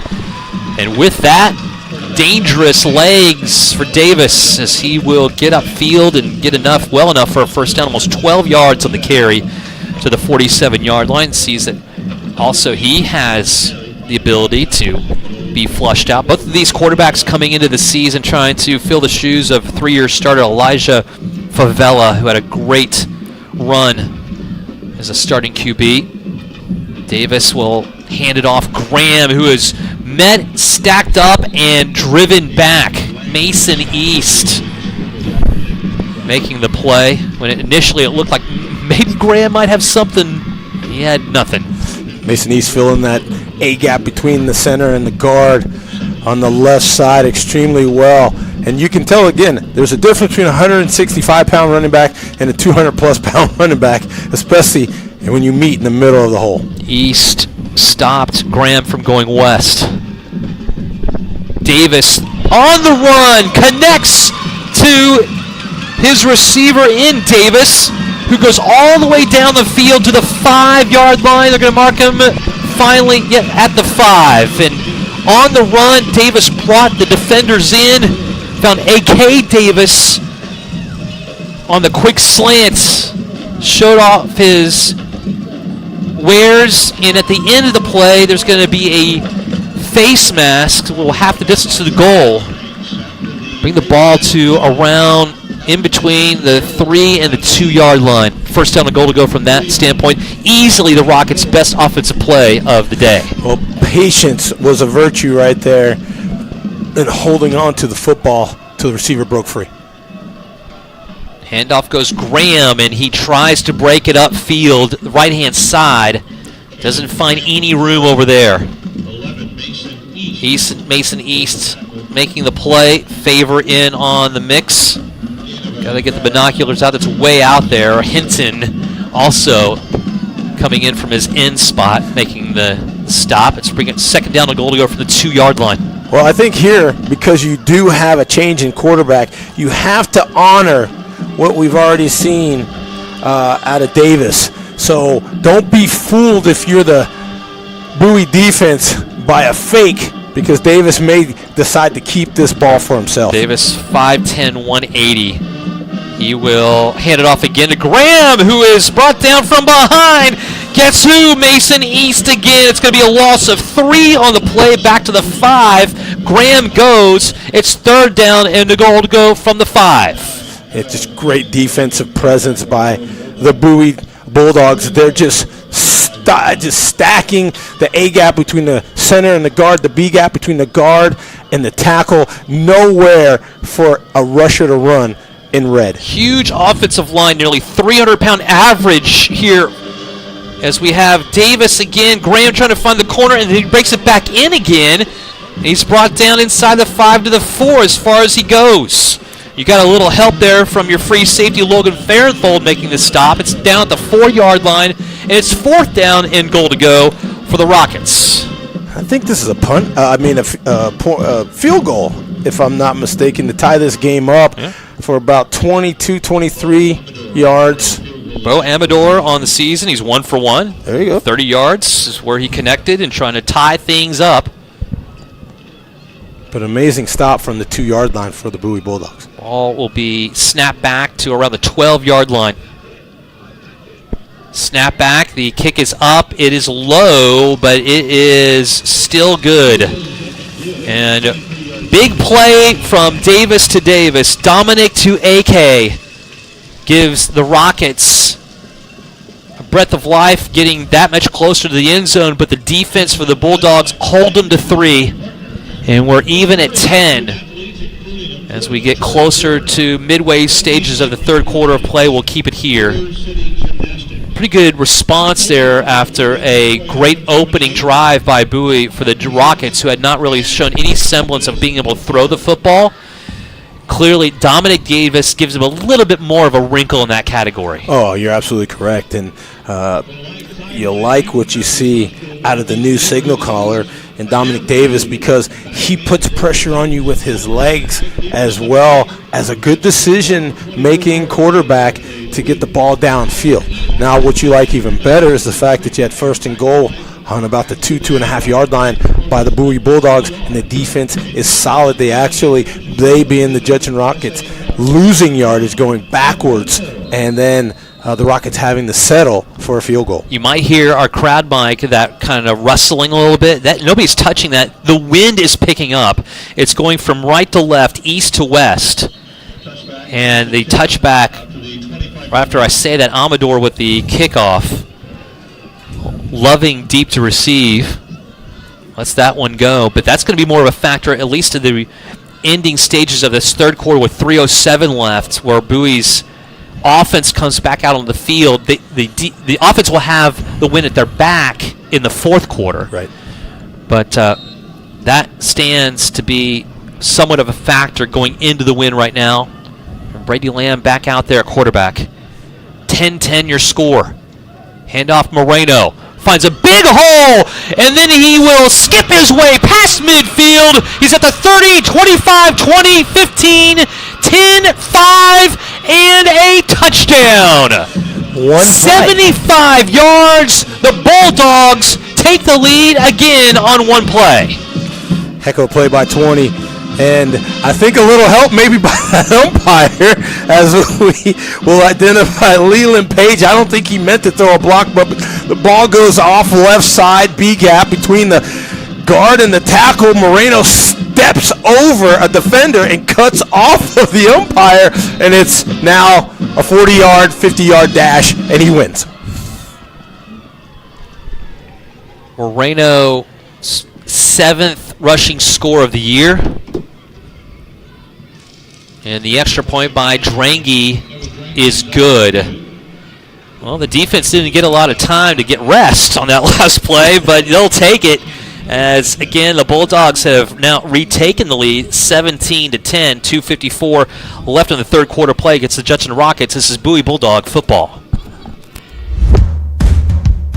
McLean Family Dental is a proud supporter of Bowie football. Locally owned and operated by Dr. Deidre and Dr. James McLean. We are so excited to be celebrating over 10 years of providing compassionate, conservative, and comprehensive dental care for patients of all ages in Circle C, Shady Hollow, and Southwest Austin.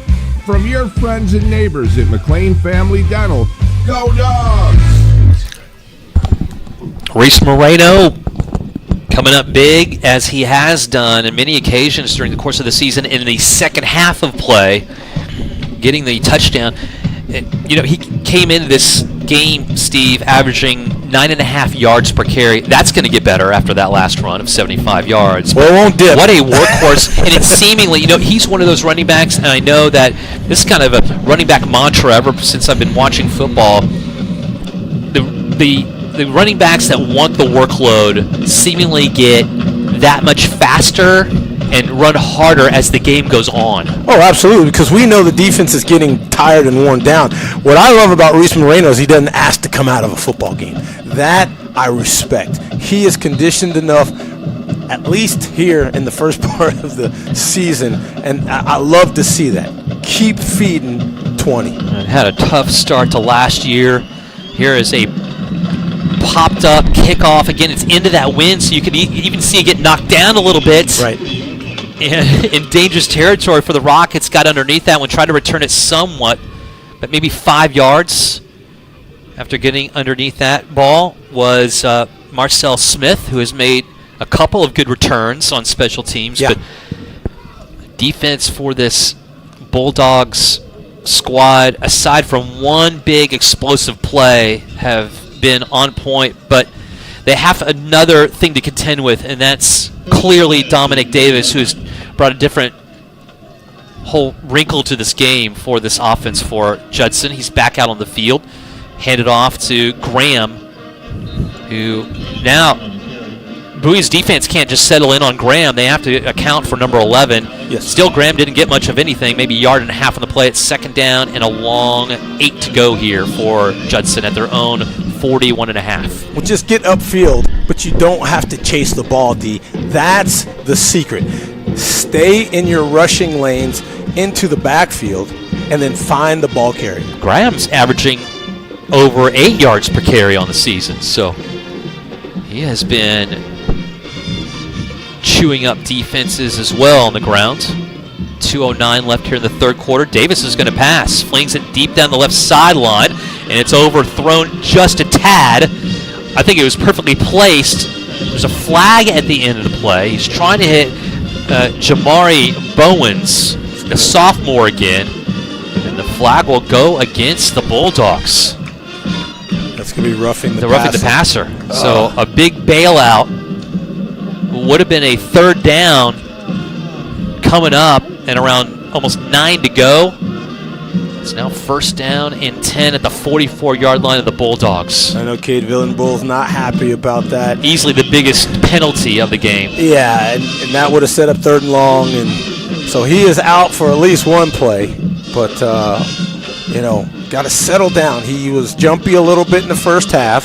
And listen, you can't fault somebody. Who's he? Being Cade Venable. Okay. A.K. Davis out left-hand side. Once also to the slot. Justin Alexander, and now we have a stoppage of play and a delay of game against Judson. Boy, talk about horrible timing. Guess who comes back in the game? Literally. Yep. Cade Venable. Just get a talking to. Hey. Well, Angelo Perez, a promising sophomore, came in. Venable now in his customary kneel-down stance before each play. Ready to go. 2:02 left.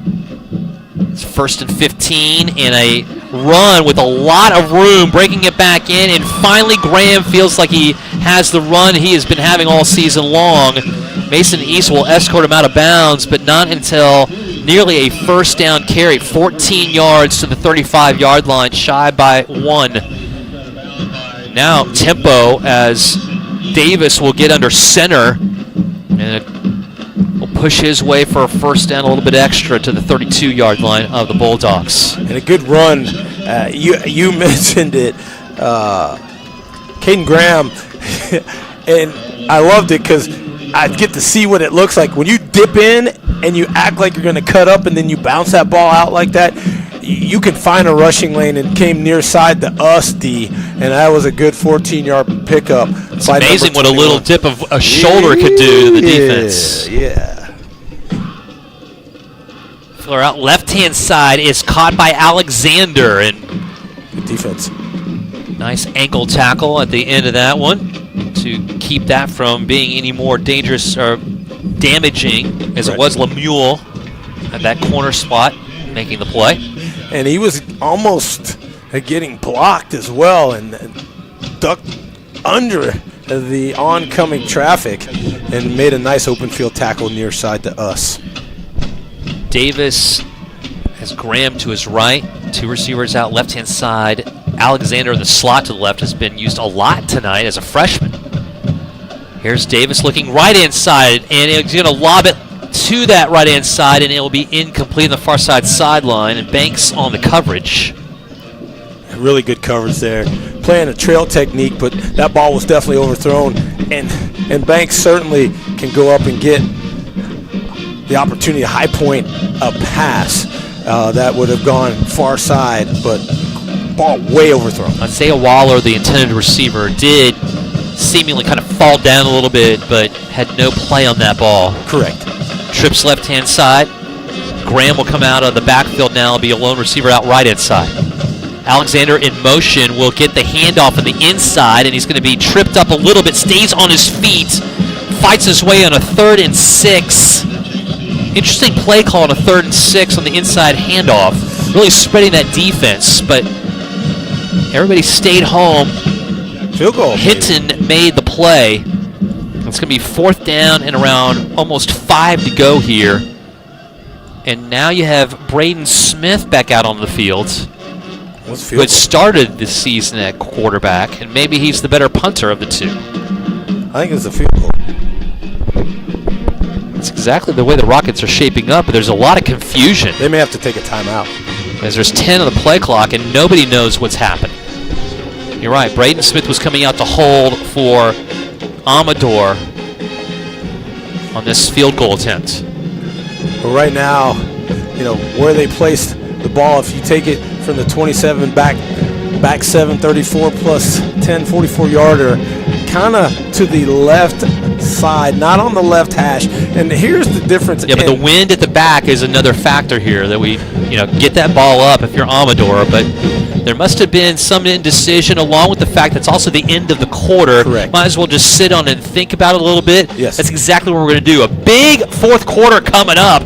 Bulldogs have gotten the lead back once again after taking it to start out this quarter. They lead 17-10, but the Rockets now will try to figure things out. And you know what? Let's just keep it here. I drug it on, and that was my fault. But now this is a big-time decision here for the Rockets. Well, it's as interesting. now they have the wind in their face. Yeah, and the other thing was, if you look at this, you're absolutely right. This changes the play calling. Now, you may just want to see if you can draw Venable off sides and get him on a hard count. Cade, you can beat the offensive center if, in fact, this ball gets snapped. Talk about a sophomore that has plenty of experience now in his junior year. No need to jump. Here's Davis now. All kinds of movement again, and flags fly, and that will be offsides against the Bulldogs. And it was not Venable, but we'll see. Maybe it's motion against. Yep, it's motion against the Rockets instead. Saved. So one of those instances where you have an opportunity that was there to begin with, and you moved. The Rockets shoot themselves in the foot this time. Yeah, they did, but they basically bailed out the Bowie defense. You don't have to jump against the team who you're beating up front. Mason East has made some great plays in the last. Reset the clock back to 12 minutes. They took 2 seconds off the clock. They'll bring it back to 12. So this will be 4th and 9, and still the right call for the Rockets to go for this. They definitely need to go for it now. Absolutely. 2 receivers left. Trips right-hand side. Davis at quarterback. And he'll look to the left. Look at that slot, and he's going to be brought down from behind. He just gets rid of the ball. That could be At the intentional moment that he was being sacked by Jackson Lang, who came from his weak side. And the officials are going to need to confer on this one. This should be a grounding call.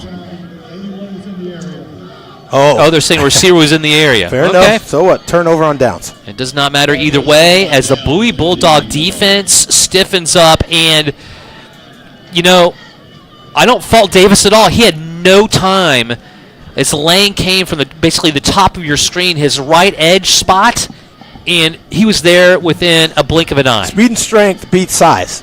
I can tell you that because every single time. Every single time. So you don't have to jump if you're the Bowie defensive line. Let them snap the ball. Your speed and strength has been beating them all night. What a moment here for Bowie now as they have a 17-10 lead and can build on it possibly here.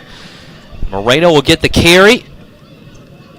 And he will keep on going. I don't hear any whistles and continues to move forward and still not brought down. He gets all the way, they're going to say, to the 41-yard line.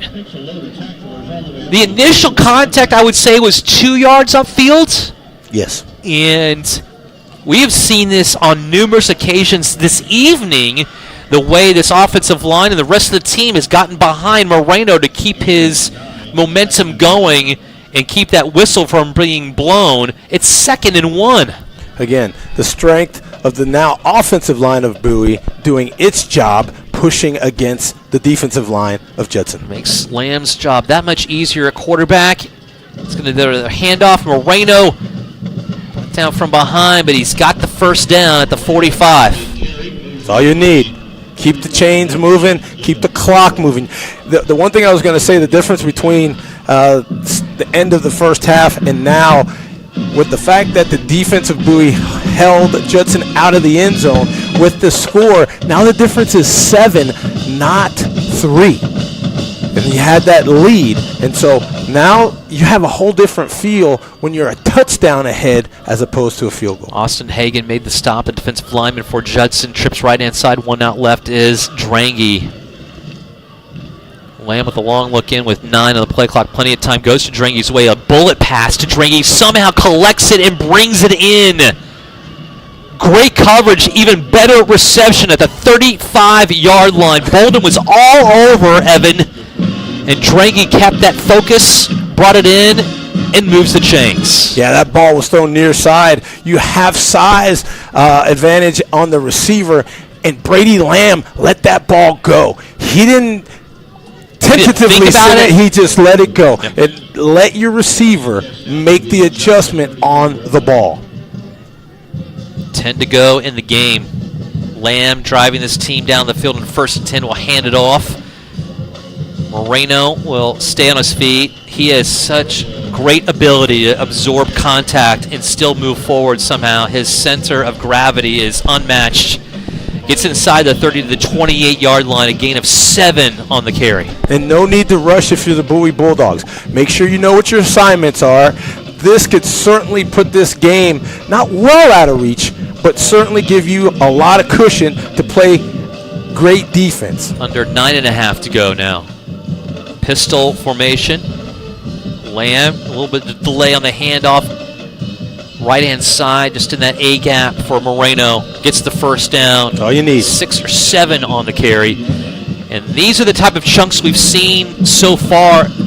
Late 3rd, early 4th from Moreno and company. And you've got to credit the offensive line wearing this defensive front down as well. Like you the offensive line is excited when you have a rusher like Reese Moreno, because they know if they do their job right, you're going to get positive yards. Tennessee Collins up man out of this offset eye left-hand side will be the main blocker up front. Moreno finds a bit of an edge. All right.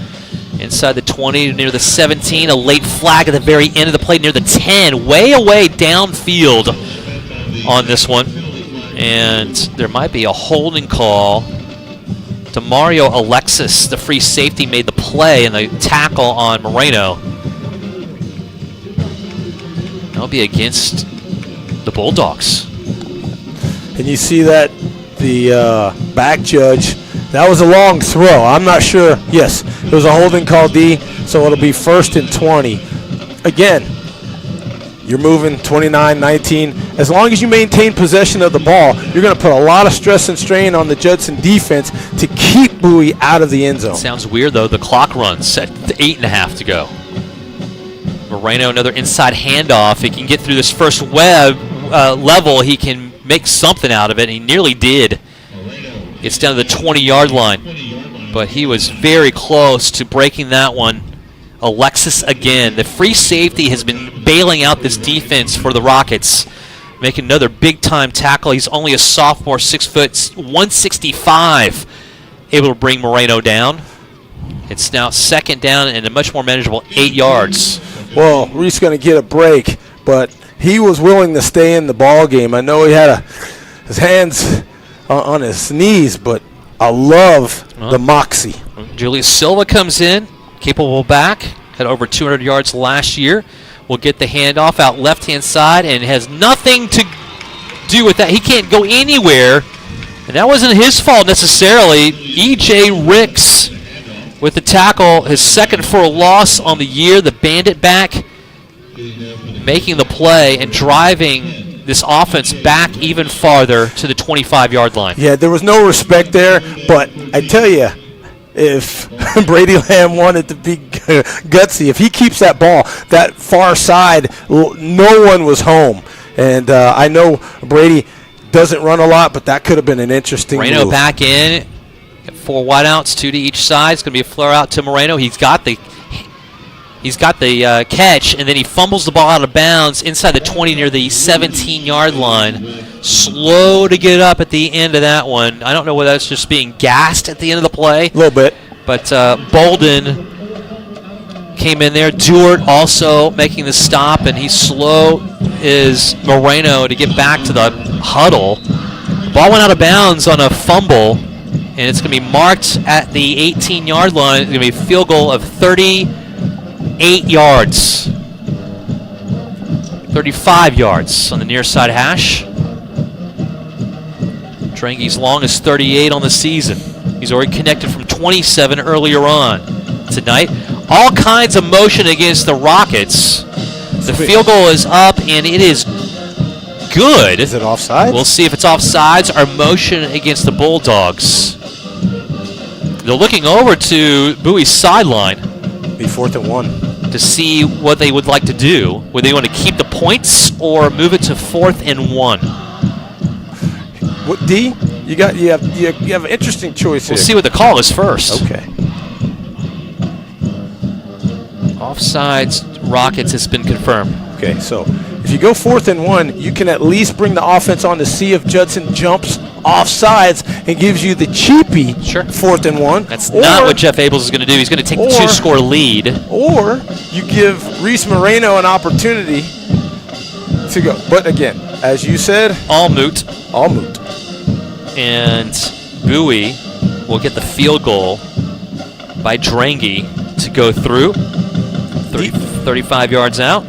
Defense is playing well. You're up 2 scores now. You're on the road. Points are certain. Can't fault the move. 20-10 is your lead here for Bowie. It's the largest lead of the game for either team. 6:43 left. It has not been the prettiest of games. Correct. Bowie is weathering right now so far. 4 turnovers in the first half. Right. 2 interceptions by Haywood to get things going. One of those returned for 7 of the 10 points the Rockets have on the board. And there's been some bend, don't break moments for the defense. They've had a turnover on downs a couple of occasions, and then also held the Rockets from a first down and goal to go around the 5-yard line to a field goal. Right. And now have a 2-score advantage. Ronan to kick it away from his own 40-yard line. He has been on point and has the wind behind him. It's a line driver, and it hits off the hands of the returner, and now bring it up at the 5-yard line are the Rockets, and they're not going to even get to the 10. Odd decision-making across the board on that last special teams. And a flag on decision. DeMario Alexis on the return. And there's a flag around the 20-yard line of the Rockets to handle. Actually, there's 2. Probably for the same infraction. We'll see. Holding against the Rockets. Bring it back even farther. Right now, what has been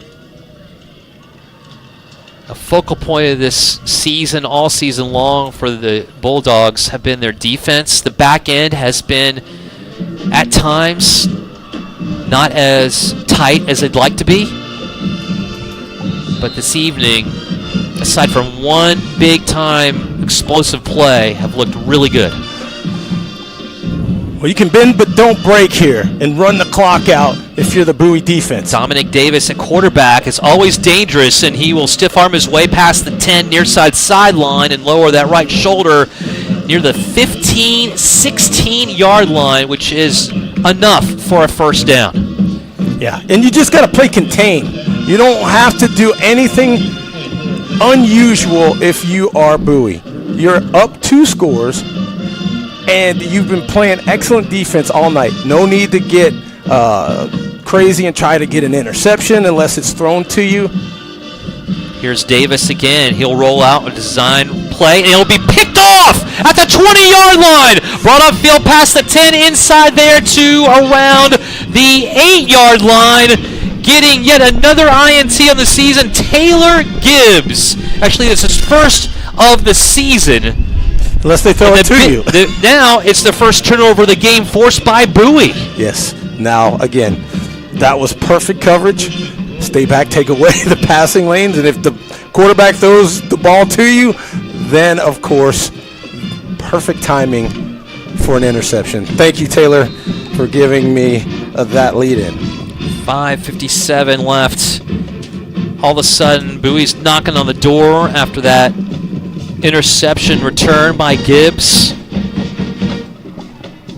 Moreno back out on the field. He's all the way back to the 15, gets the handoff. He gets around the 5-yard line, shoving tacklers away from him. Gets around 4 on the play. Second down, a goal to go from the 5 for Bowie.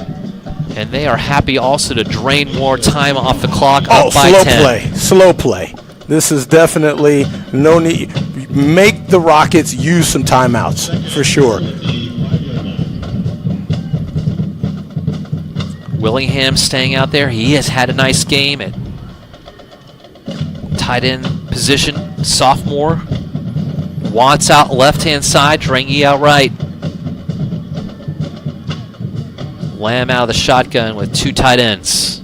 Way to run the clock down. We'll hand it off Moreno again, trying to find an edge right-hand side, taking blockers and tacklers along with him, trying to get to the end zone, and he will get in. Touchdown to Bulldogs from 5 yards out. Moreno with his second rushing score of the game and a flag at the end of the play.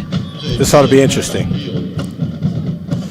These deep flags coming from the corner. Seem to be after breaking the plane, so we'll see if it's dead ball. If not, touchdown holds. 5-yard touchdown. And unsportsmanlike against the Rockets will be enforced on the kickoff more than likely. But Moreno in this offensive line, as we saw against Glenn last week, wearing down this defensive front. And the tone was set to start out this second half with nothing but ground, pound, and then, of course, going to the air for the touchdown, but it was a lot of running, and that is not stopped. No. And way to take or have a takeaway result in 7 points. Drangy drives this one through, and that will bring the lead to a much more comfortable 27-10.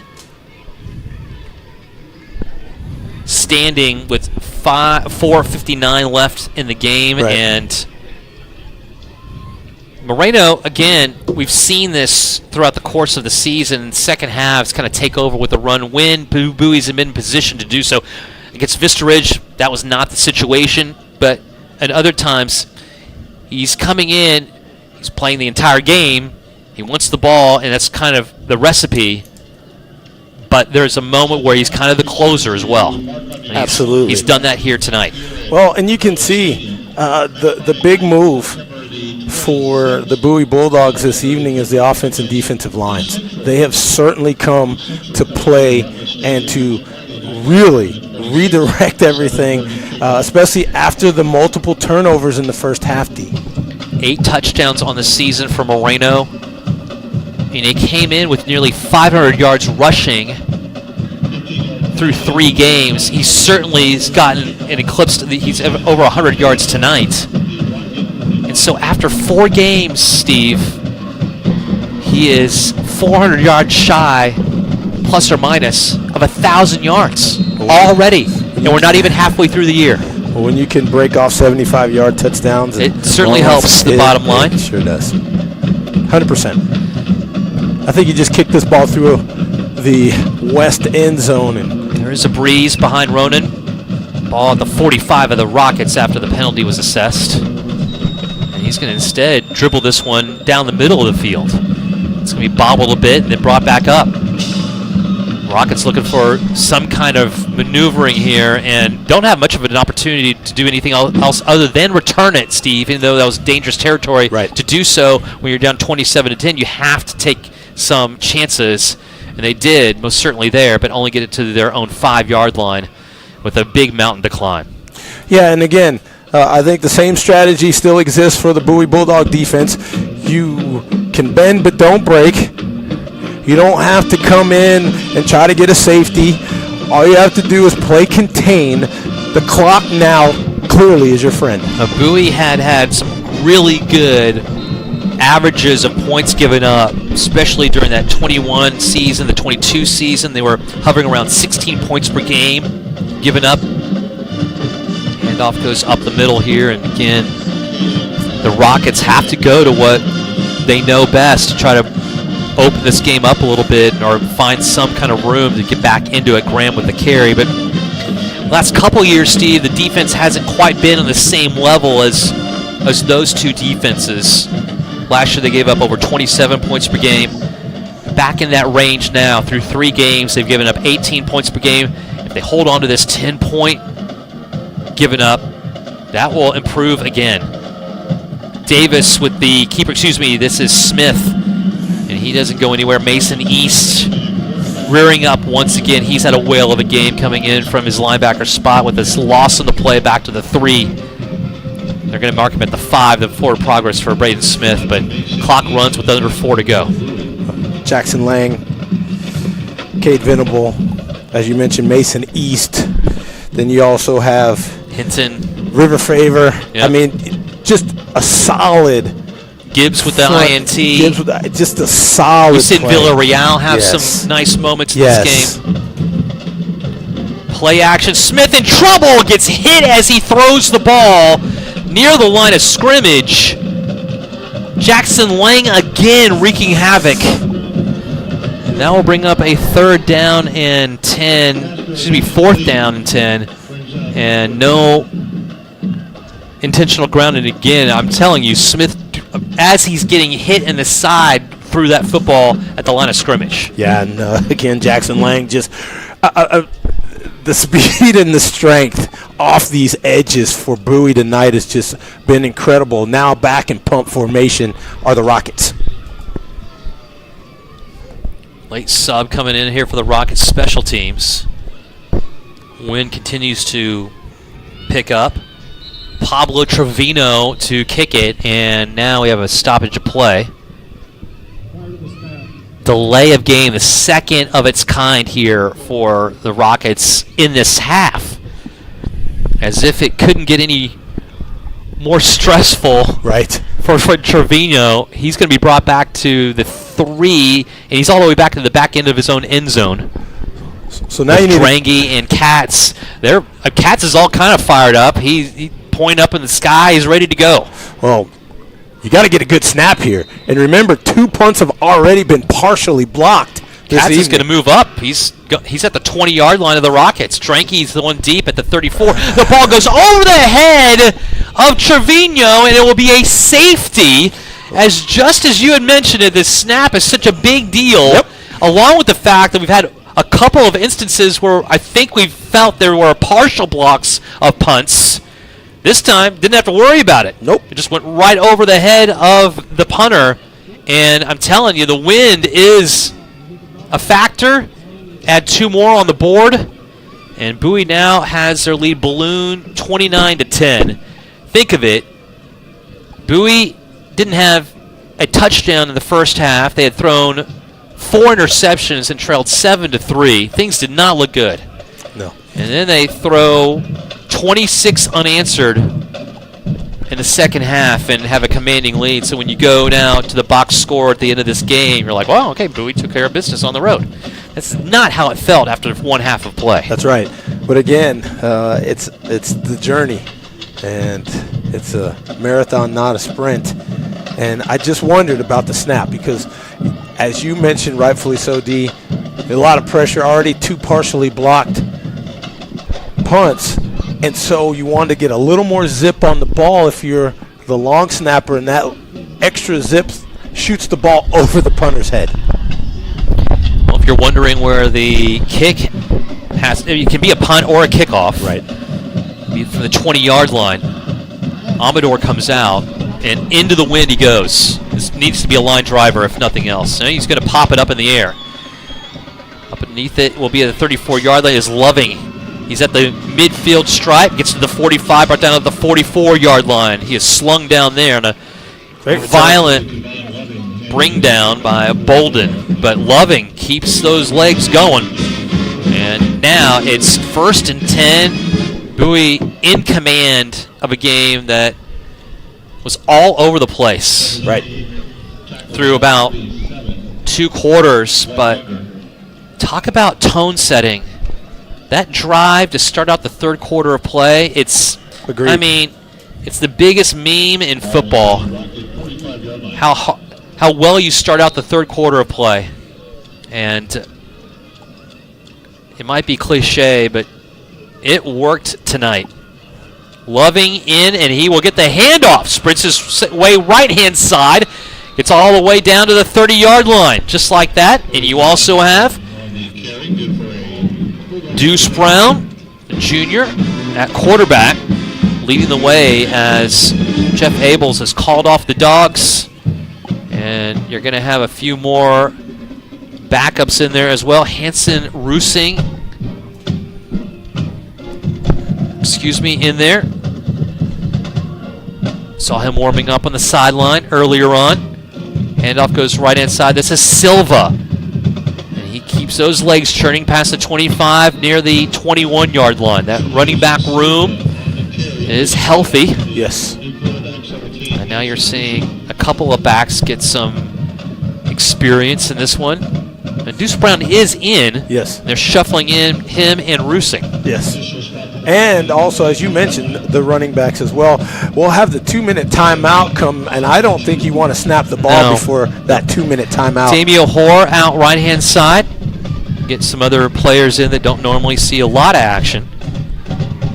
Jackson Jones out left-hand side. Cruz Pittman also out left. And now we do hit that 2-minute good move timeout with Loving and Brown now leading the way on offense. And it's 2nd down and 10 on the 22 for the Bulldogs with a commanding 29-10 advantage on the road here at D.W. Rutledge Stadium in Converse, Texas. This is Bowie Bulldog football. Mighty Fine Burgers, Fries, and Shakes is home of the classic Texas burger. Make it just how you'd like, red, yellow, or white. Add fresh cut, crinkle cut fries. And don't forget the shake. Since the first location opened, quality has been everything. Mighty Fine's premium Texas-style burger is always made from 100% all-natural premium beef. Stop by any one of our 6 locations across Austin for your favorite burger, or to try our newest burger and shake of the month. I said the 22-yard line of the Bulldogs, and it's not the 22-yard line of the Bulldogs, it's the Rockets, of course. You have Dripping Springs taking on the Johnson Jaguars. They lead 52-0. Late stages of that game over in Buda. Aikens is also playing tonight, going for a 4-0 start to the season.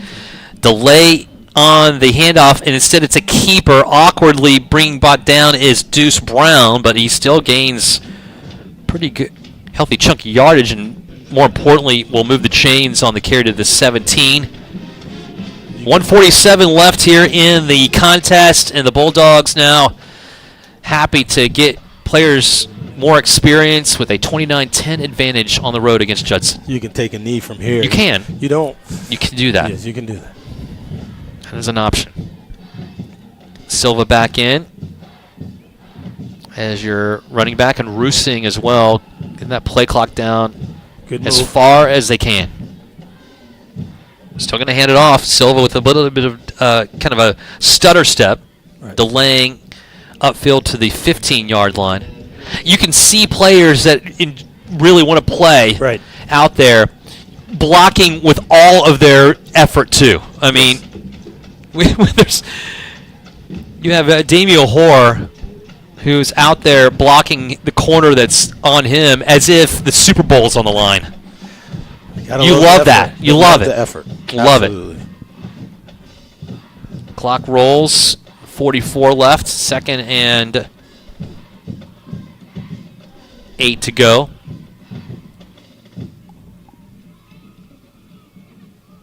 Brown stays in at quarterback. He'll hand it off. Loving spun around and brought down around 11. Ooh, a late shove at the end. That will be a personal foul. You don't need that.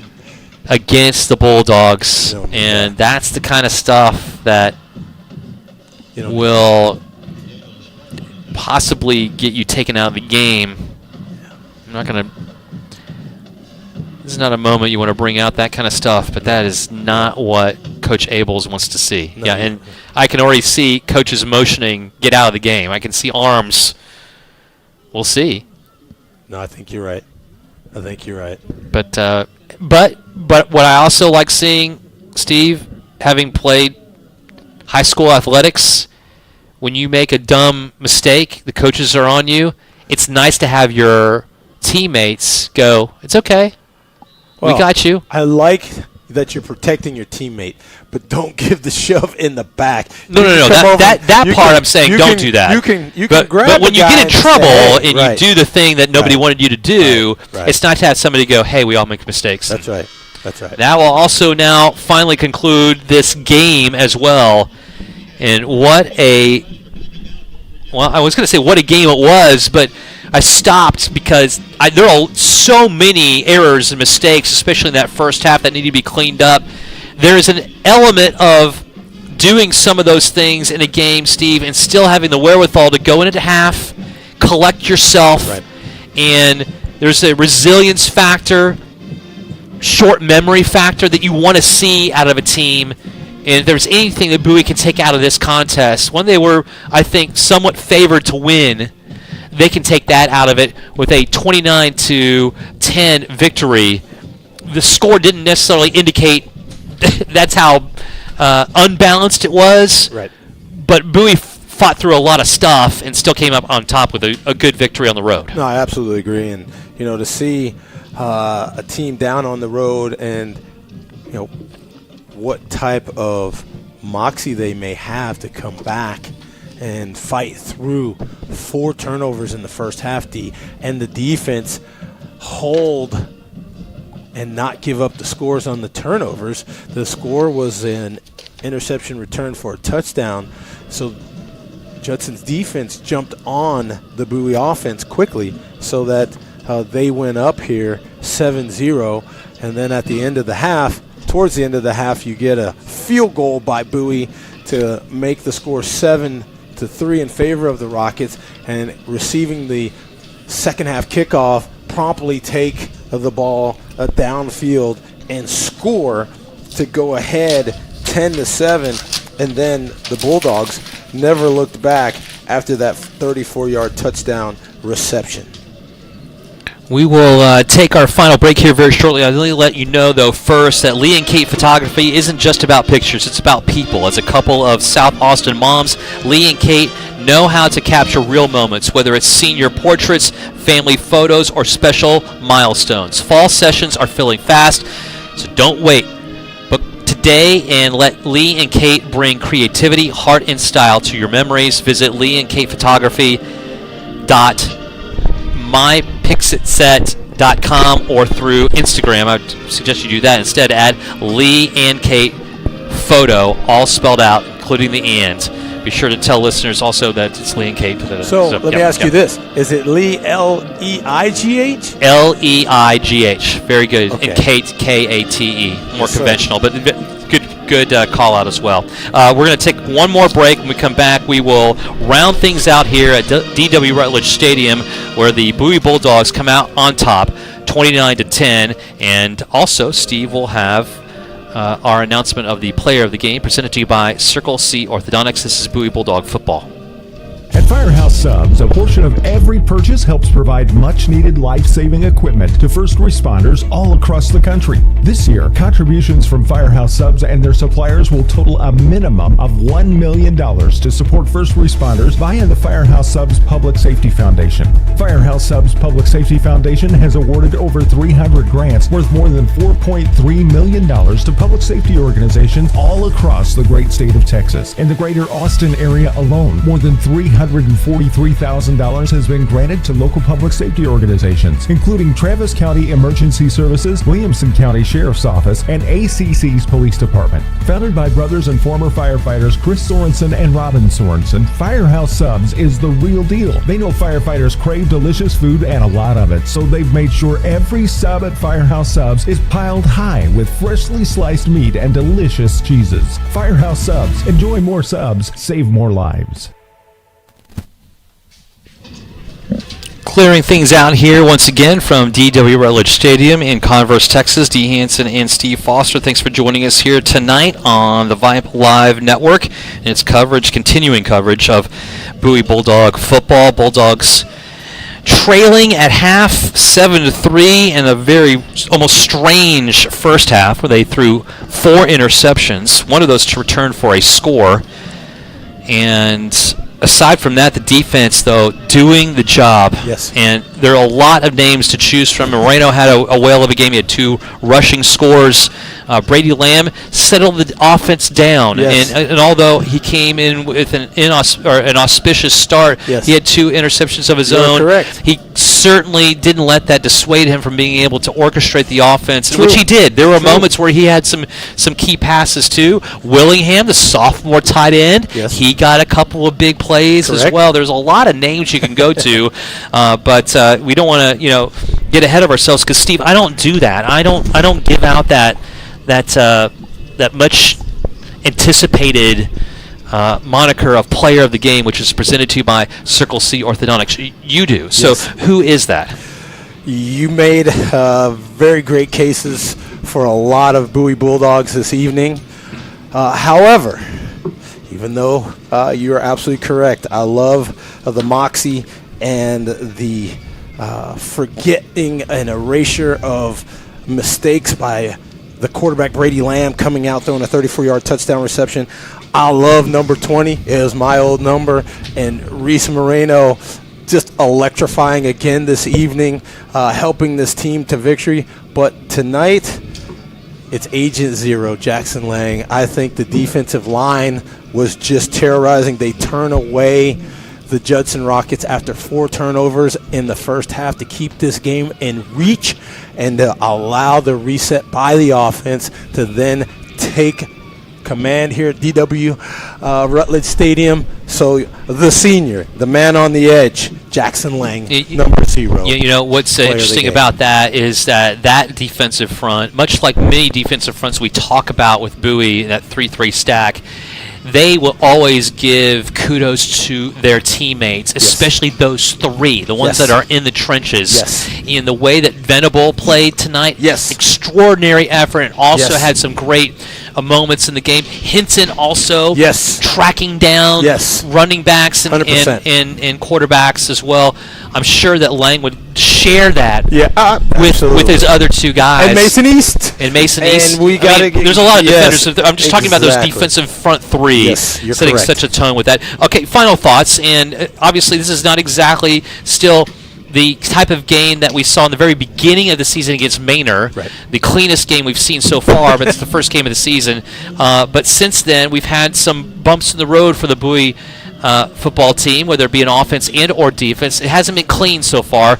And next week they take on the Lake Travis Cavaliers to open up district play. What did you learn from this game, and some final thoughts? I learned that the mental aspect of the team is well intact. Judson Rockets have a long-standing, tremendous, successful history.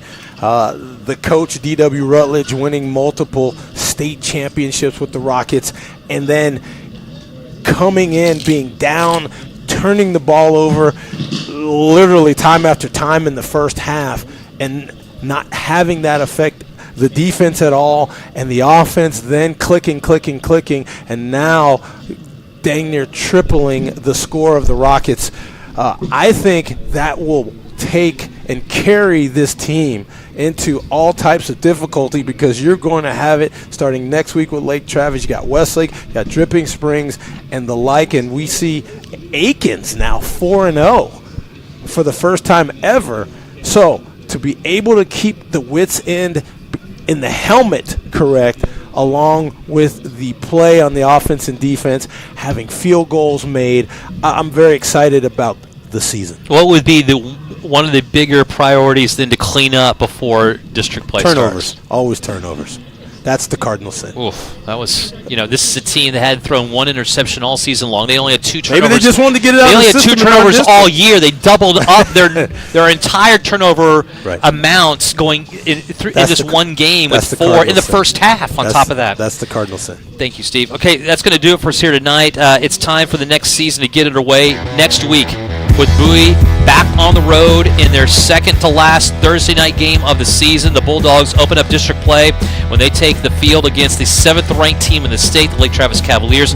Bowie 3-1 in their last 4 district openers, but 0-10 against the Cavs all time. With the win tonight, Bowie Bulldogs now go to 3-1 on the season, 2-0 away from home, and Jeff Abels does get that 160th win of his coaching career. We'll have that game for you here along the Vype Live Network next Thursday evening. Pregame starting at 7:15, 7:30 kickoff from Tiger Stadium in Dripping Springs. Lake Travis now no longer at home. The rest of their home games are going to be at Dripping Springs. Their next 3 for the rest of the season, and next 3 next year as well. That's the final score here from DW Rutledge, where the Bulldogs hold on and get the victory big-time fashion in the second half of 29-10. From our on-site engineer, producer JC DeLeon, and my broadcast partner Steve Foster, I'm Dee Hansen. From all of us here, have a great night.